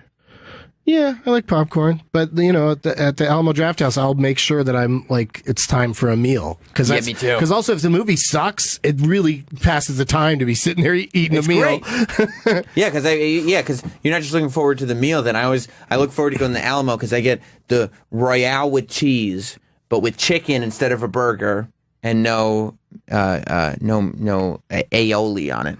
They have fresh baked cookies there. Just get a chicken sandwich. Huh? Just a chicken sandwich. It's a chicken sandwich, but it's the Royale with cheese. It's not a Royale. Name the movie, Travis. Name the movie. That's Baby Driver? That's it. That's the one. I want to Yep, see you got that. it. That's so good. Yeah, They have flatbreads. Baby Driver's great. Yeah, I saw Baby Driver. The only reason I like AMC theaters, not better than Alamo theaters, but Reminds just you of as well. BBC? What does BBC stand for? They got the soda machine, like the Pepsi, the Coca-Cola thing, where it's 150 different flavors in it. Oh yeah, I fucking love that. Yeah, I quit soda years ago. You shouldn't have. It's the best. Okay, drink diet soda? I'm back. Yeah, I used to be addicted to Diet Coke, Pepsi, Me too. diet drinks, and I just stopped drinking it should drink- completely one year as a New Year's resolution. And that January, my head was pounding the entire month because It was, right? I had so much caffeine every day, all day. That's like me. And once I got past like that first month, I never looked back. Like I never get that headache anymore. That like you fucking need to have a soda headache. You should get regular soda. It's even better. I as a younger kid, I liked that. Yeah. I actually don't like it as much. Coke is too. I haven't had a Coke in It's years. so fucking sweet. It's too to me sweet. now. It makes my mouth chalky. Like I don't like it. I think that a fountain Coke, like from a fountain machine, might be my favorite dish. Like it might, like that might be my It's favorite. too bad they It's can't flat, work it though, isn't into it? the actual food. Like, Huh? Isn't it flatter from a machine? Like sometimes No the way. I cartridges mean, are no only good. if the machine is bad. Like if you get a good machine. yeah, you get it flat sometimes though. But like McDonald's always has really good fountain Cokes. Like I think it's my favorite dish is a fountain Coke. They're the best. I don't think I've had one in a long time. should try it. I've been craving McDonald's for a year and a half, and I haven't had it. I had it yesterday. It was great. Whatuld you get? McNuggets. Six Wait. piece? Where do they get? I'm thinking Where of a are joke. they? Where on the chick? There's something there. I'm gonna work on that. Thanks. Sorry, guys. I couldn't think of it. And I get the 10-piece. I'm not a little kid, you know. Oh, 10-piece. Yeah. But there's like isn't there like a 36-piece? There's giant Jesus giant H. boxes. Can you imagine? I want to go to McDonald's. 36 pieces Let's of that go. shit? I want to go to have a McDonald's. Like I want to have. Here's what I want. Yeah. 2 cheeseburgers. I love McDonald's cheeseburgers. I would eat them in the car with Club Soda Kenny, and I literally start farting before I've crumpled up the wrapper. I fucking love a giant fry. I want a milkshake. Alina, God damn it. go get Jim No, a I couple won't- cheeseburgers, I won't fries, eat and a it. milkshake. Why not? I want to go to McDonald's. I won't eat it now. Let's go. Oh, you I want to just walk ate. in and smell it? Nah, I wouldn't do it now anyway. Me and you go to McDonald's today. No, because I'm trying to slim up for a young I'm lady waiting friend. for the McRib to come back again. Then I'm gonna go. Is it gone? I don't know where it is. It's like the Disney It's vault. the dumbest. It's like the fucking electrical parade. My manager ordered ribs. Remember Jonathan ordered ribs? We were in this restaurant in Montreal, and Jonathan tried to Great. send his ribs back. So it was like this restaurant we go to in Montreal. It's in the building that we're in. The Hyatt. Yeah, and it's like a step up from like a TGI Fridays. It was, what's it called? I'll say, I was way better than I Baton thought it was. Rouge. It's Baton What's that, Rouge. Travis? Baton Rouge. Baton Rouge. I thought it was going to be a TGI Fridays fucking Bennigan's. No, I'm like, it's this not is going Baton to Rouge. suck a dick. It was actually really good. It's not bad. We go there. We usually it's have fine. 2 or 3 meals there while we're in Montreal because it's Yeah. convenient and it's not bad food. And it's it's cost effective. not too hard on the wallet, Doug. There you go. More value for your dollar. That's it. I like to say that. More Isn't bang there a for your buck. McDonald's like in the attached to the hotel in Montreal? Yes, there is. Is You there- had know. such a great Oh, I, opportunity. didn't, Yeah. if I would never Yeah. stay there. The Hyatt? They're lucky I go in there for fucking shows. I would Oh, never boy. stay at that hotel. I'm a diva with hotels. Oh, that's good. I like that. Yeah, I cracked the whip with hotels. Oh, that's good. I will not. I will oftentimes contact a club and go, "What's the hotel that you put the comics in?" And then just book my own. even at my own expense sometimes. I pay differences. Like if the club says, we're going to give you 120 a night, but I want to stay in a place that's 190, I'll put the 70 in. I don't ask them to do that. I'm okay paying the difference to stay somewhere. I don't want to be a complete cunt about it if I'm not selling out a show. Yeah. But or even if you are, it's just like and for you, it's that extra money's a business expense. Yeah, it's comfortable, write-offable. Do you like the Courtyard Marriott? I can't stop talking about the Courtyard Marriott. It's my favorite place in the world. It is great. I love that hotel. Dude, the air conditioners, you can literally drop it to 9 degrees. It's phenomenal. So you're just you're in the Marriott program, have lots of points?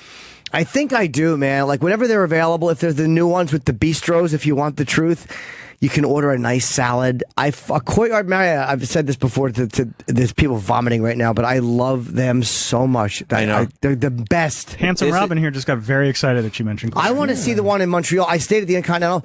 I didn't know they had a fucking Courtyard Marriott with balconies. This is for not... Pete's sake. That's the spot. Have you been there? No, but in New York, I know two different hotels.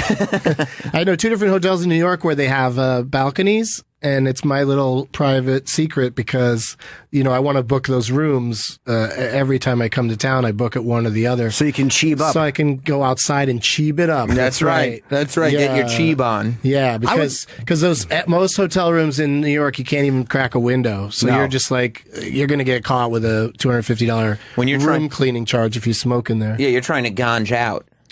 Yeah, right. You guys know all the expressions. Yeah, I do a lot of ganjing, so I'm kind of down with you too. I like balconies. I want to ask this guy. I'm sorry, guys. This guy Clint has been on hold for 46 minutes, and Holy I'm just shit. seeing your call. Clint Howard? If it is him, then that's fucking awesome. Do we know? Is it Clint Howard? I don't want to say. Okay, let's listen to his voice. Clint, please forgive my long making you wait. I didn't see it. Hello. Hey, Jim. I got a question for Chip, actually. Oh. I'm the guy that put together the Chip Chipperson podcast fan page. Oh, thank you. I know this guy. Yeah, we're up to 4,000 members. I emailed Jim about merch, but a lot like Chip, I don't really trust Jim. I hear that maybe we've got some merch coming soon. You do, yeah. It'll be announced very soon. Fans of the page are asking. It'll be done very soon. The stuff that you see, there's a little bit of stuff out there, but that's not the stuff I'm doing. It'll probably be announced by next week sometime or the week after. We will have Chip merch. We have a few things coming. All right. How are you holding up? You must be exhausted from all the action that the fan page is getting. Actually, you would be surprised. No, I'm saying it because that's how I believe it to be true. You must be inundated. It's crazy. I've had to appoint moderators and admins, and it started out to be this joke, and it's kind of become a job. It is a blast, though. Thanks, buddy. So it's many become idiots. A job. So many idiots that are just constantly commenting as Chip. It's great. 4,000 people. My favorite is a girl by the name of Paige Montezuma. Probably not a girl. Yeah, I know. She's very vengeful. I like her. Oh my god! I like to read her. Can't believe the card. Let me get this one line in. Oh, so hold on. I like to read her. I was stepping on you guys. Sorry. That's okay. I like to read her posts as Chip, like as an Asian girl, like, oh, fucka yeah, fuck, caca. What the fuck is happening? Perfect. This should be the leader of the fan club. All right, thank you, Clint, very much. Hey, also, Doug, I'm a regular listener. I don't miss the podcast. Oh, thanks, dude. Yep. Have a good one. Hey, be good, buddy. Yeah. Would you come on, Doug? The Chip podcast? Sure. Okay, good. Yeah. What does Chip do when it's a live show? Like, what can people expect from the Village Underground I have no idea. out show? I don't know. We're you really figuring don't out. know? No, a couple of ideas, and all the friends of the podcast, of course, will be there, and we'll have just a regular show and some fan things. Be like an hour or whatever. It'll be like a regular podcast. Kind of panel style, or will people do individual sets or something? No, I don't know. Panel style. Maybe we'll all be sitting up there. Come hang out and. Yeah. Chip doesn't really have to worry about striking out, is the thing about Chip. Why not? He's kind of, that's what he does. Yeah, it's kind of, he lets you down every time. He knows he's going to fail? That is no, brilliant. We know he's going to fail. Oh, okay. Yeah. But I think it'll be fun. I'm looking forward to it. It'll be a blast. So people bought tickets to watch the train wreck. To yeah. watch how badly it's going to go. Yeah, there was really weird prices for the tickets, but it went very quickly, and I want to make it fun. You do it live. You're great at the live show. What you figured out is so good. Like, Doug Loves Movies is, to me, the perfect live podcast because it's completely interesting. Like, you're talking about stuff that we all care about and we all know, films, and it's like, it gets you involved. It's fun. It's like simple, a game show. But it's simple. But it's not easy, and it gets you. It's a different every time. Like, it's a fucking. It's probably there's never going to be one better than that for a live podcast. I would love to have something that is the same in simplicity and the ability to change it, but not that. Do you understand what I mean? Like, that's so good. Yeah, I can do whatever I want with it, but there's a basic model that's been set up that everybody comes to expect. Like, people that listen to the show, when they come see it live, they know they're going to get. They know what they're going to get. They're going to hear the hits. That's right. But maybe with a slightly different arrangement. Sorry, Travis. Should we take a break or should we? We can take a break, but I want to plug while we're talking about live podcasts. Sure. Oh, sure. 2 weeks from today, I'm doing a live wrestling podcast. What time do you want me there? I mean, you can come if you want. Fuck yeah! It's at the. Let's talk wrestling. It's at the Highline Ballroom. Oh, nice. Have you been there before? I have not. I've heard of it. I saw the venue 2 days ago, and it's really, really nice. But it goes on sale today at noon. You put it on sale 2 weeks early? Like, yeah, we booked it last minute, so Okay. I'm going to see what we can do. I'm sure you'll sell it. How big is the Highline Ballroom? I think it seats 280 with a room for 100 to stand. Okay. So somewhere in the 350 to 400 range. Do people get a price break if they stand? There's I think the way they do it is there's a VIP meet and greet. 700 is the capacity. Well, that that's might be not- standing, though. Yeah, because they put That's out tables. probably for Yeah. a concert. That's probably when they Okay. don't put Yeah, in chairs. there's- That's a nice place, dude. It's really nice. But they Highline's put a out great tables, they venue. do meal service and everything. Yeah, and I think there's going to be, the way they set it up is there's a VIP meet and greet, backstage, guaranteed seats thing, and then everything else is general admission. Can I get What one of time do those? we go First come, on? first serve. What time do we go on? I'll go on at 8 o'clock. I'm ready to talk wrestling. 2 weeks from today, Wednesday night. You'll Where can I get tickets? HighlineBallroom.com. That's great. Noon. It goes on sale at noon. So On sale at noon today. yeah, HighlineBallroom.com. Yeah, 2 weeks from today. Yeah. That's great, man. That'll be a fun event. Yeah. And do you have anybody special guests lined up? Or are you working on? Yeah, actually, I can tell you. There's going to be a bunch of surprise guests, but Dan Soder's going to do the show. Okay, good. So me, Dan. Wait. So far, Jim Norton's not confirmed. We're Oh. still trying to, I think, work that out. But Dan Soder. Dan Soder is going to be there. And Sam. That will be an excellent. It's going to be really, really fun. And there's going to be a bunch of surprise guests, too. I think I'm trying to get some people to fly in early. They're going to be in town because that's SummerSlam week. Right. So, that's a good time to do it. Yeah, it's going to be a really, really fun show.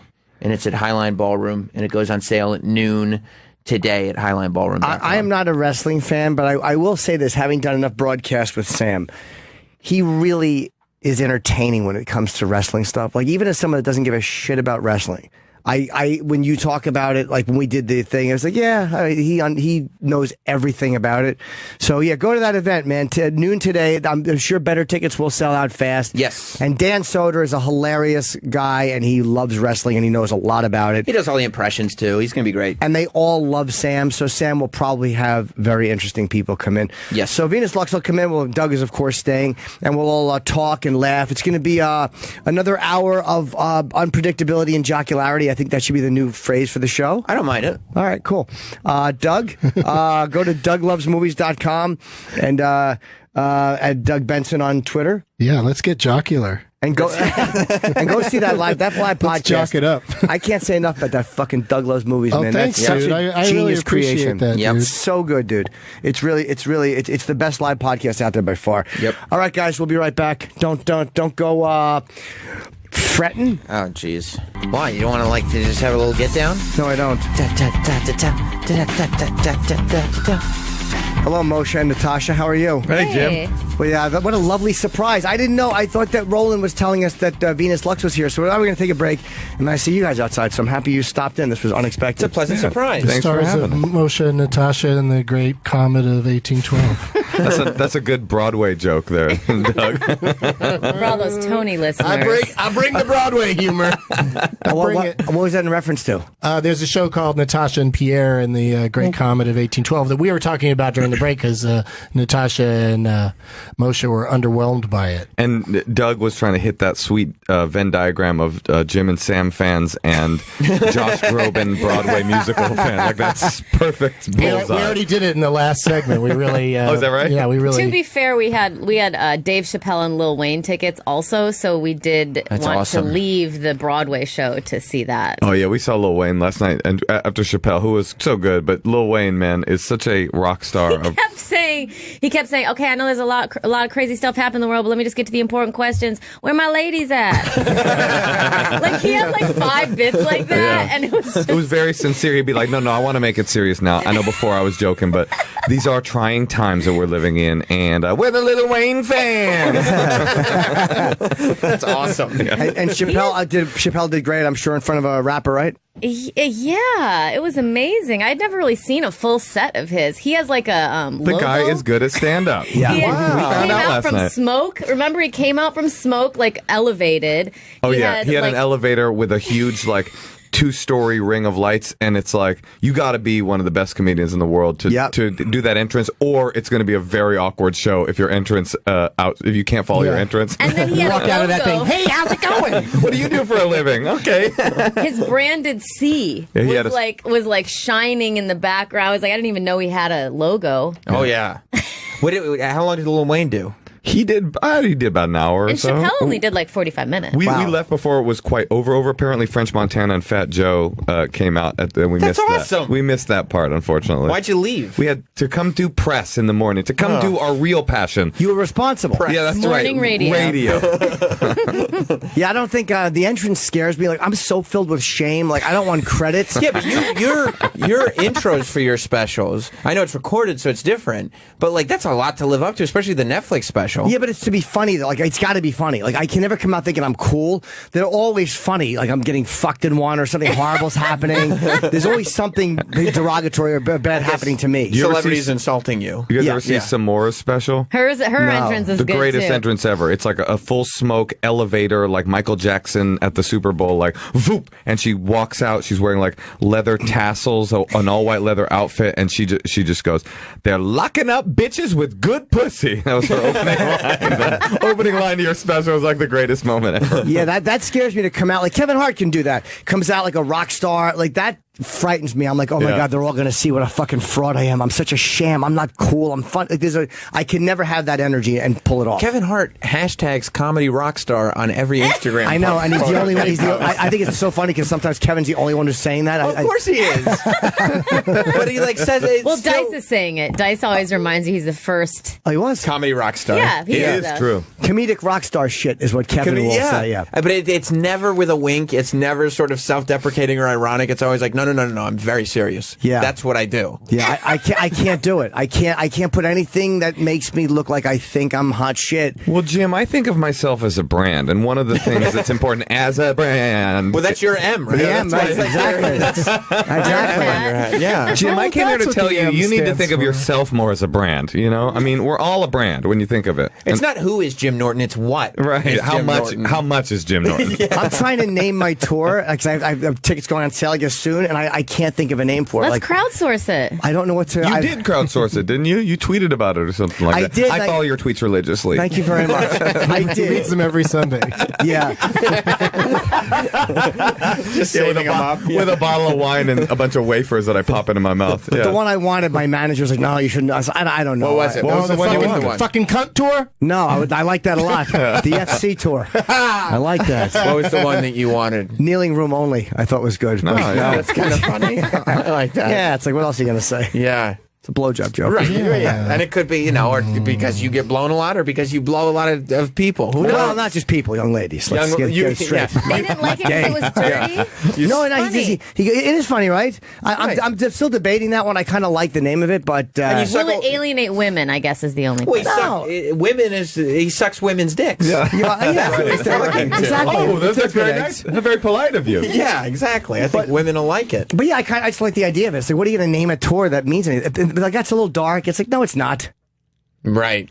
Well, I think the and I don't think it works for you so much. Raping because room only. That'd be dark. That'd be dark. That's darker. Absolutely. Yeah. people know you though, right? They know what they're getting into. I'd say for most comics, naming your tour a blowjob joke is probably a little much to start, but like it's Jim Norton. It's not that exact. It's not that harsh. It also is vaguely religious too. It's not just sexual. Do you know? Right. You're coming to worship at the altar of Jim Norton. That's right. I like Which that. I do every Sunday on Twitter. Yeah. Maybe I will call it that because I kind of like that. Yeah. I kind of like that. It felt right.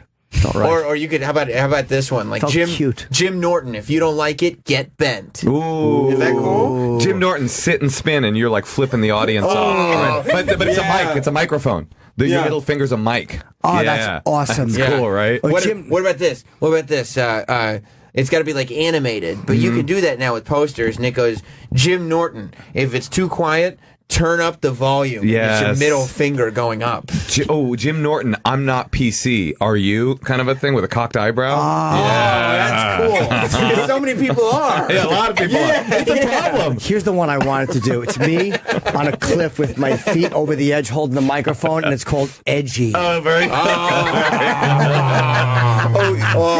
Wait! You in a like a mud pit, and you're covered in mud. Dirty comic. Oh, yeah, God, yeah. dirty How comic. about this one? Awesome. How about this one? Okay. Jim Norton, rated R for funny. No! I got it, Jim. It's you with a beard, triangle hat, a scimitar sword, and it's R-rated, and it's a pirate themed comedy. Oh, that's so cool. Yeah. Pirates are so in right now. So in. I actually love that. That's perfect. That's so I good. think it's kneeling room only. Okay. I thought it was spitball. Yeah, I think we arrived at a consensus. Oh, that's too okay. Yeah, because I wanted it to be something a little different. It's got to feel genuine. I don't know. It's like when you're naming something, like it's not like it's a special, so it doesn't matter as much. Because a special matters. This is just for a tour, so you can change the tour name. Oh, so you name the tour one thing, and then the special you just figure it out with later. Mouthful of Shame. sure. With Mouthful of Shame, I had it was one. But I mean, part of me was like, that's another blowjob reference. Like I don't know. Right. Oh, that's what that was. Mouthful of Shame. Yeah. Yeah. It Not was just a blowjob reference. no, though. it was about what was coming out of my mouth and what was going into it. That was pretty much the theme. That was why I You could call it. You could call it the honeymoon tour. Oh wait, that's our tour that we're on right now. is that what you guys called it? Do you flip flop and co-headline? Yeah. We go back and forth. Yeah. Although I do hate to follow Moshe. You do. Well, because he'll do a full 45 minutes of like destroying. I'm a killer. What can I say? And What about nobody that? wants to follow that. Yeah, I'm a killer. I'm a killer tour. Yeah. And I've got like a sniper weapon. you know? Oh yeah, because it's like killer, like a sniper kills people, but But you also guys, like he already comedian. named the Comedically. tour. No, now we're naming my tour that I'm separating from you and I'm going on tour on my own. smart, yeah. Oh yeah, but Moshe Kasher, I'm divorced. Doug, are your tours always weed references? I don't give my. I'm constantly touring, so I don't ever have like a batch of dates that I give a name to. Interesting. Yeah, so I just sort of, just go do show to show and don't bother naming it. Yeah, I guess that's what you could just not name the tour. Just be like Jim Norton Live. No, I like the idea. And I got to get a new picture. Like, I'm so sick of that black and white one, again, you just get so fucking tired of looking at the same thing. And people see it, and I'm like, do they know this is a new tour? Like, you look at Gervais. Again, he's Gervais. But his Humanity tour thing with him over the, like that was a tour shot. Yeah. It's a beautiful tour picture. It's And so people know great. if they saw him a year ago, it's going to be something new. Something different. Yeah, you want it to be something different. A lot of people that go to comedy clubs though don't even really know how comedy works. Like if they're just like, oh yeah, Jim's funny, like they don't understand that like there's one set and you do that for a year and then there's the next set and you work on the next set and blah blah blah. Some people think that it's always the same. Some people think every single show is different. I feel like comedy audiences are getting more educated and more picky, almost in a bad way. Like they now they're like, I heard that bit already. That I There's heard so this. much inside baseball on podcasts and exactly. stuff. And on the other hand, like a guy like Bert Kreischer, someone in the audience asks for the Russian mob story every show he does. Really? So he does that story in every show he does. And it's a long ass bit. I would love that if Does ever. he ask for Tell me your requests? longest old bit. Thank No, you. he I will. doesn't ask for requests. They just People yell it just out? want to Yeah. hear it. Like that's how, like before, like your Louis C.K.'s and your Jim Nortons, who are so fancy they can come up with a great hour every year. There was comics that had the same act for many years. Well, Leno said he would never shoot a special. Like his thinking was old school. He's like, I'm not going to give the act away. And I mean, look, if you're probably making 150,000 per corporate, I don't blame you. I wouldn't give it away either.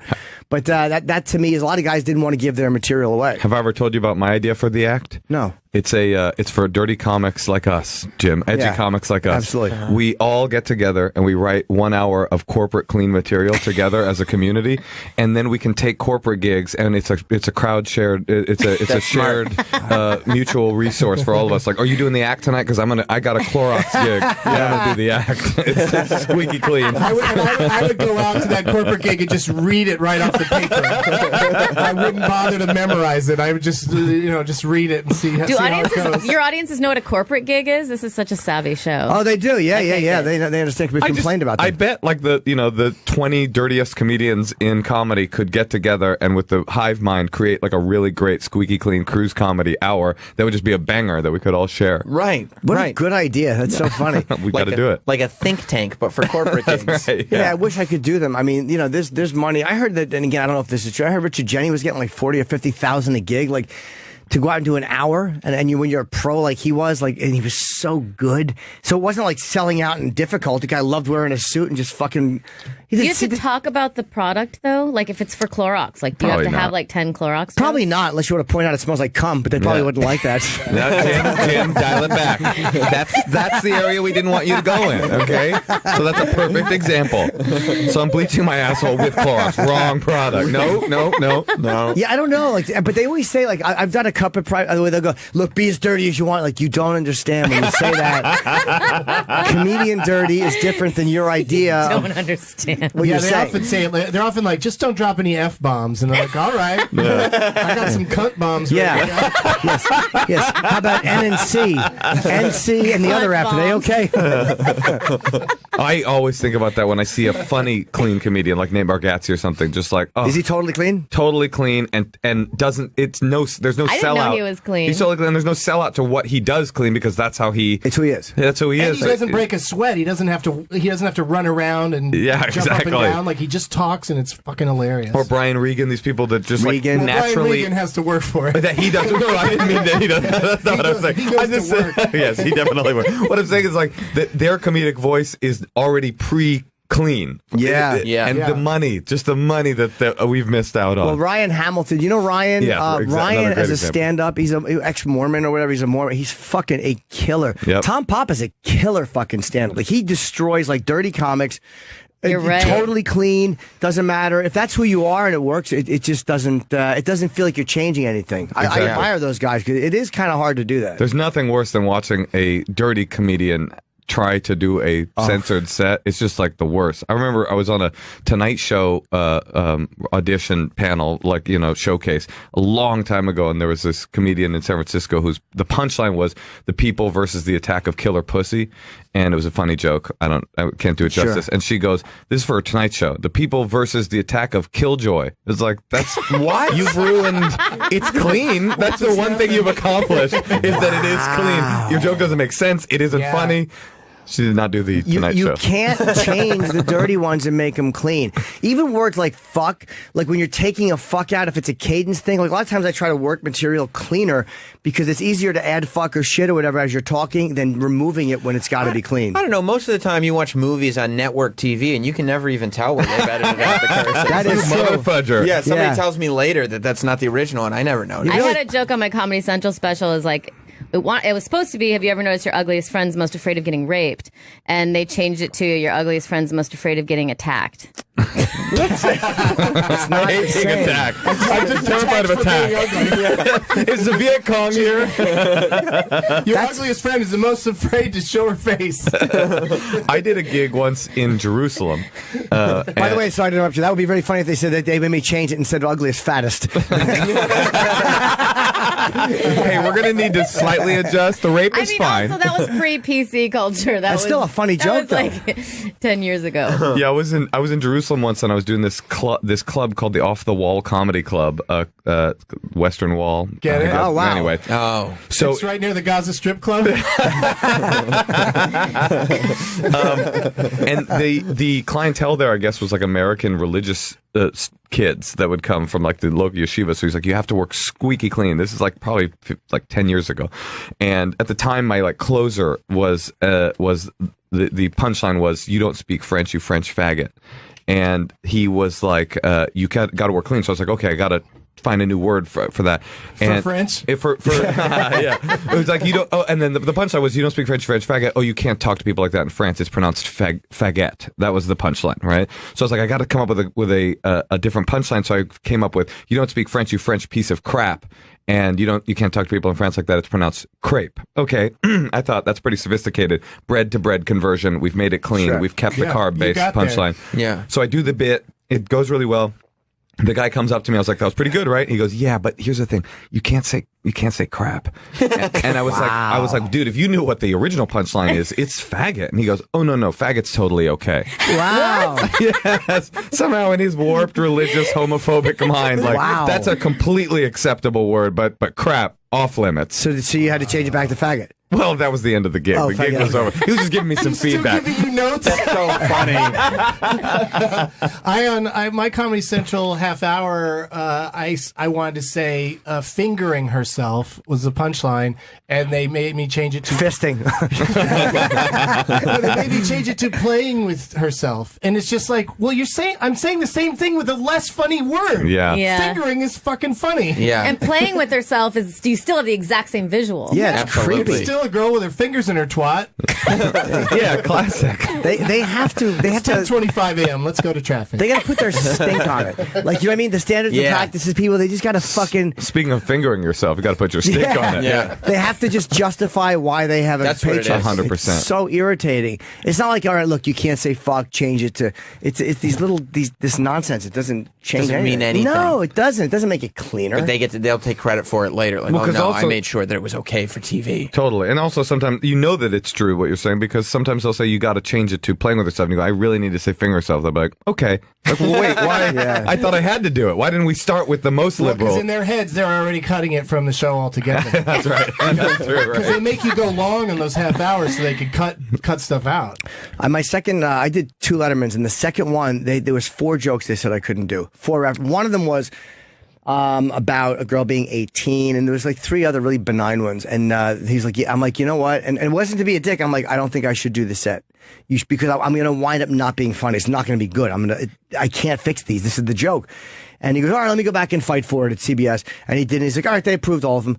And I'm like, what was the problem? All 4? Because none of them were dirty. One was, and she's 18. And he goes, yeah, but Dave doesn't like, I'm like, 18 is an adult. I mean, it's an adult. It's not his child. It's an adult. And that was the joke. That's is that the problem, 18. Jim. Dave likes them really, really young. Yeah. Can you change it to 6? No, it doesn't work.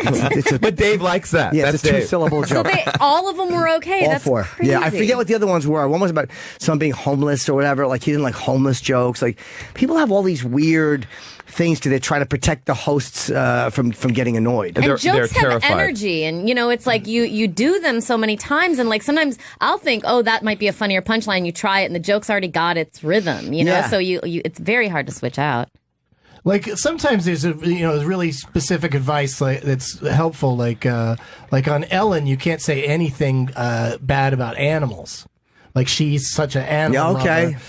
So if the person that's helping you with your set or whatever you're going to talk to her about says, hey, you got to stay away from that, that's good advice probably. Yeah. But most of the time when there's somebody in between, like this guy that you were dealing with, he just assumed that they wouldn't like Right. those jokes. But he's also afraid of Yeah. Dave Dave didn't know what jokes you were doing. There's no world in which he was like vets every comedian. Sure.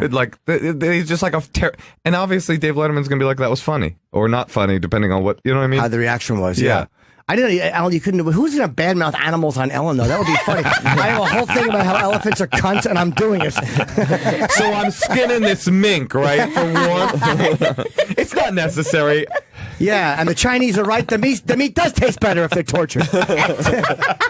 Yeah, Alan, take that. So you can't do any anti-animal stuff at all. But then I She's can't. really super into animals, so like they really warn you to stay away from that. Like, it could be the most innocent thing, like I just don't know talking about kicking a dog or something. I don't know what I would do on her show. How many comics though have like a ton of cruelty to animals. I material. can't I'm sure think of there any. are some No, out but there. I'm saying like anything, like Like it's I couldn't the wear fur on smallest her slight show. against it. Well, of course not. Yeah. But the slightest thing that's anti-animal, and she loses her mind. I can't think of any example. I'm sure there are some. I just can't think Of of an one. anti-animal bit. in my act or a These reference. fucking birds, get them out of the sky.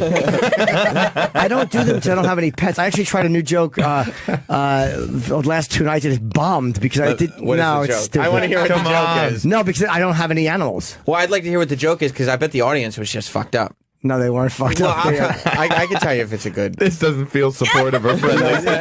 it doesn't. It doesn't, right? You must have bits sometimes that don't work 2, 3, 5 times, but then suddenly one night it Right. starts working. And 5 tonight- times, years. Just because your commitment level, Yeah. you know, Right. like you're a professional and you stick with it, and they come along. Or you find out what was missing. Like, there's always that one thing. I did a joke that was working really well, and then it just stopped getting any. It had no energy, and then it was like, oh yeah, that you did this little motion first, and then it worked again. That's So what was the joke that didn't work? The joke. All right, I'll tell you. It's like I can't do it. I got a dog, and my dog is very cowardly. He's a cowardly dog. Someone broke into the house, and my dog sucked his dick. Nothing. Nothing. You didn't get a dog. I don't. I know I didn't. And it's not a great joke. It's just like. But it's also the weird part is that cowardice is like a blowjob. It's like, oh my god, just put your dick in my mouth. Yeah, it's not a good joke. I know it's not. But I tried it. It didn't work. It made me laugh when I thought of it. I'm so scared of this home invader. I've got to go suck his dick. Just get on over Maybe here, buddy. the dog should be horny instead of cowardice. Well, then that ruins it too, right? Here's what Right, that happened. now we already know what the punchline Yeah, is. yeah, yeah. Right. My dog is such a dick sucker. When somebody broke in, he sucked his dick. That would be a great Here's joke. how it came to be. This is like inside the comedian studio. I'm going to walk you through my process. But no, this is how I came to get the joke. And this is what happens when you try to capture something in life and bring it. My manager, Jonathan, has a dog named Murray, who's the most adorable dog ever. But the dog is cowardly. And we always tease him about what a coward his dog is.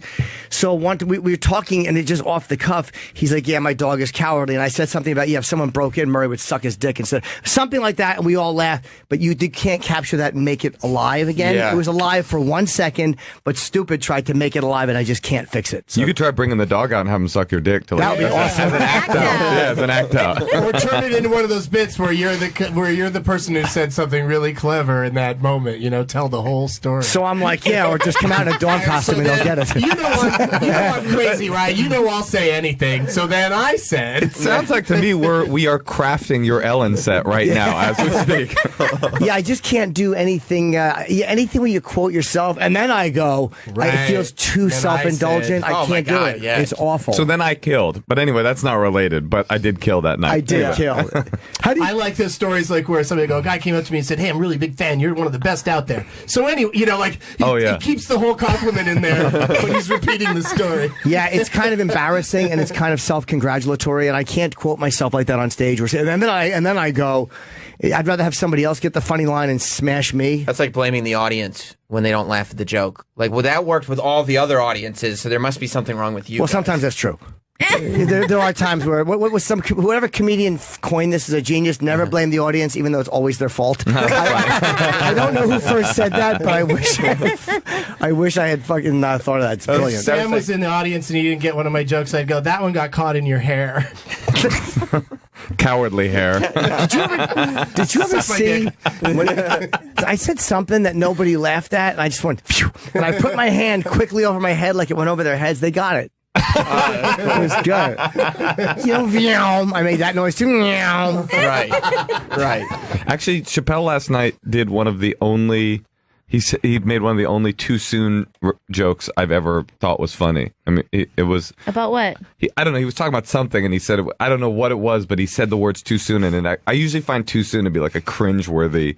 Just like what One this thing is. he did that was awesome was when they take the phones away. Have you ever been to a show where they take the phones away? Yes, he does do that. Yes, But it He wasn't as revolutionized that. But it wasn't as big of a deal as I thought. Like it's like basically you keep the pouch, and then when you're ready to leave, there's like a million people ready to undo it for you. And it was cool for me because they're made of neoprene, so you could actually core out the area where your camera is, and I was still able to pirate pirate the show. Oh, so that good, was really good, good. cool for me. Yeah. But at one point, he did say that he wanted to do this trans joke, and he's like, I wouldn't do this, but I did take away all your phones. So I'm going to do this joke. You know, it's funny, like, my shows, I don't notice that much of it. I get when you're doing 4,000 people, you see it, and he's Dave, so they want to film him. Everybody's got it. But that is annoying, I'm sure, especially for stand-up, where it's like the fucking, you have to hear the punchline. The music you could still enjoy and film. Like, I filmed a little bit of Guns N' Roses for a couple seconds when I saw it, and it was like, it didn't take away from it. I And filmed that's like promotion for them. the entire Welcome to the Jungle song. Exposure is very important. Is there anything worse than someone in your life telling you the more exposure, you're like, oh, just fucking hang yourself.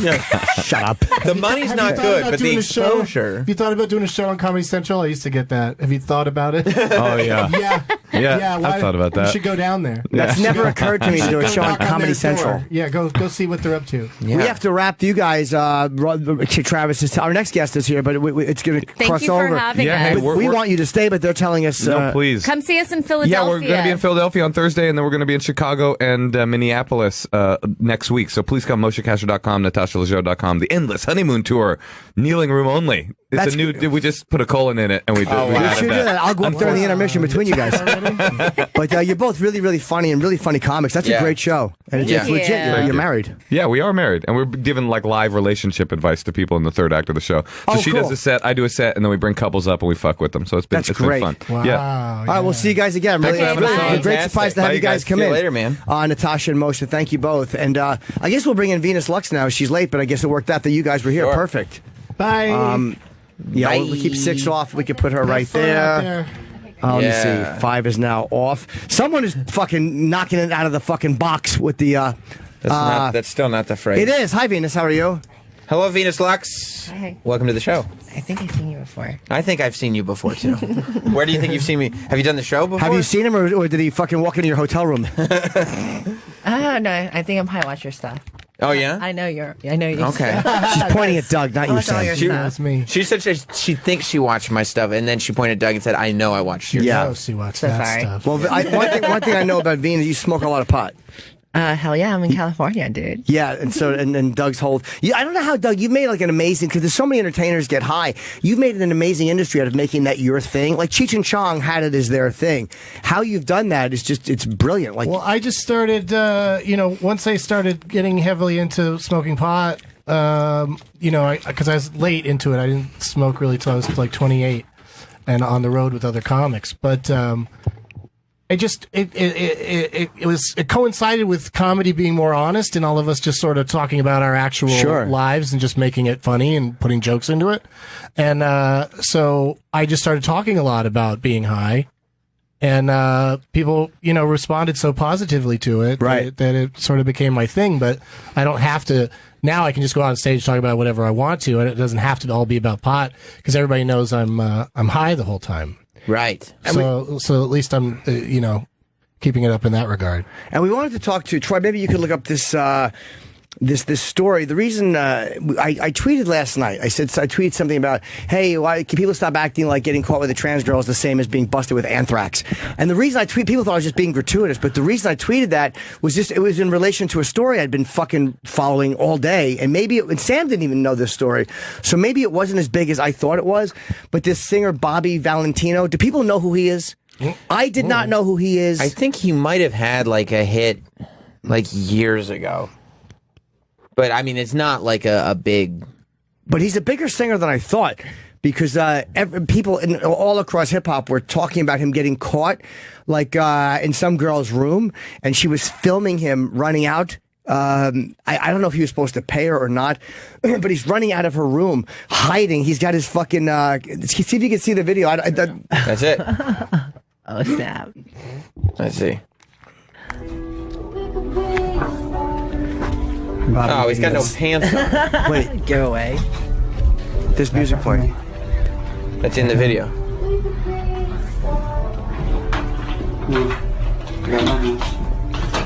She's filming. Bobby V, y'all.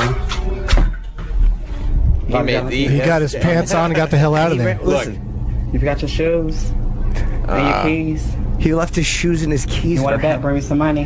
He's running down the Oh, hallway. he did skip out on some money. Bobby V. Don't run, Bobby Valentino. Come here. And she, I guess, knew who he was. It is funny to watch him run away. That's a funny video. It's a very funny video, but it's like, first of all, like, just own it. What the fuck you doing? So is that the problem, that he was hooking up with a trans girl, and then she started filming him? And I guess it hurts his reputation. I don't know. Is that the story? Because all these rappers are teasing him for it, and I had never heard of the guy, but I guess he's saying no, she's extorting me, and is that common? She's a bitch. I'm sorry.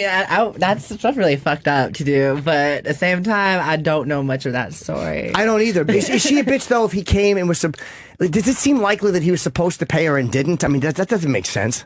I'll feel pretty disappointed, seriously, if I was in her position. But at the same time, like, blackmailing, I don't think that goes. Like, why did she start filming? He hadn't bolted on her yet when she started filming him, right? Hold on, can you mention like this fucking mic 2? Can they fix mic 2? Like, literally 5 times Travis has told me to turn it up and then turn it down, and I keep hearing it, and it's like sometimes, I apologize, Doug, it's that microphone. It's like when there's more people in, it's worse. This one? Yeah, if we can go to this one, it would just be a little bit easier, because it's driving me nuts. Okay, I'll move. Yeah, it's not you, dude. It's literally that microphone we have a problem with every time.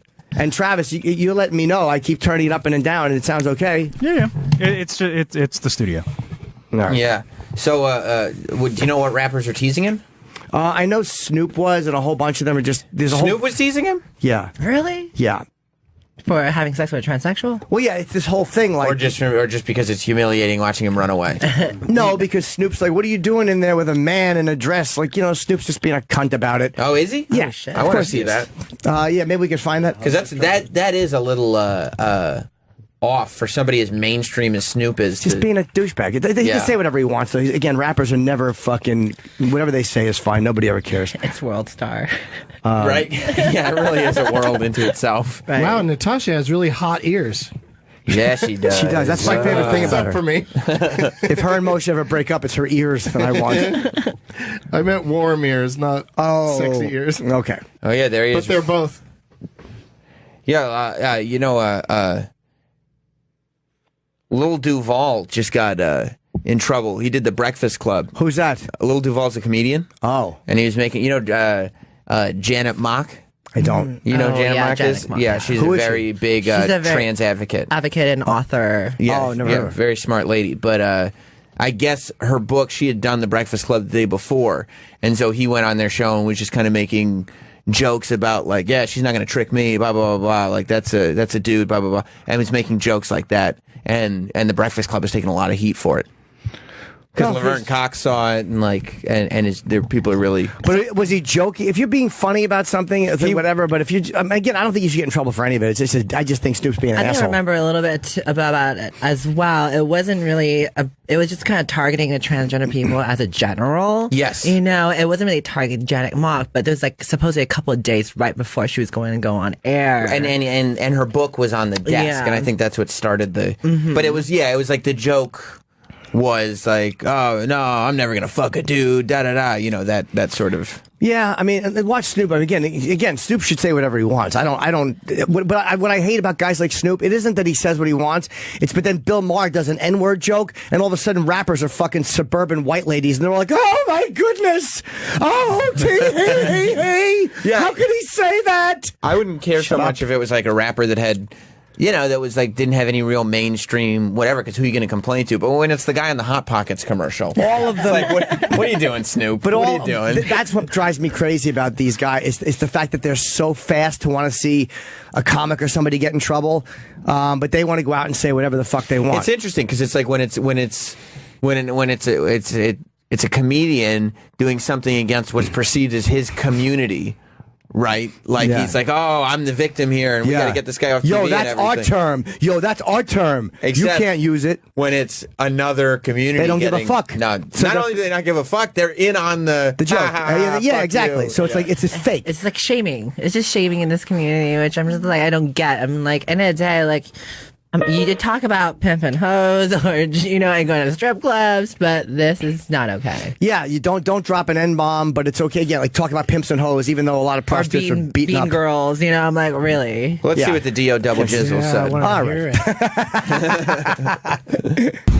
Because I just got back to civilization. I can't believe what the fuck I just seen, man. I just landed back in L.A., and a nigga just showed me Bobby Valentino in the room with a man running out the room without his shoes. She told him to slow down. She told him to slow down.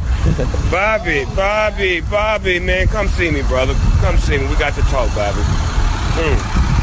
Bobby, you got to get your shit together. Got to be more careful. Man.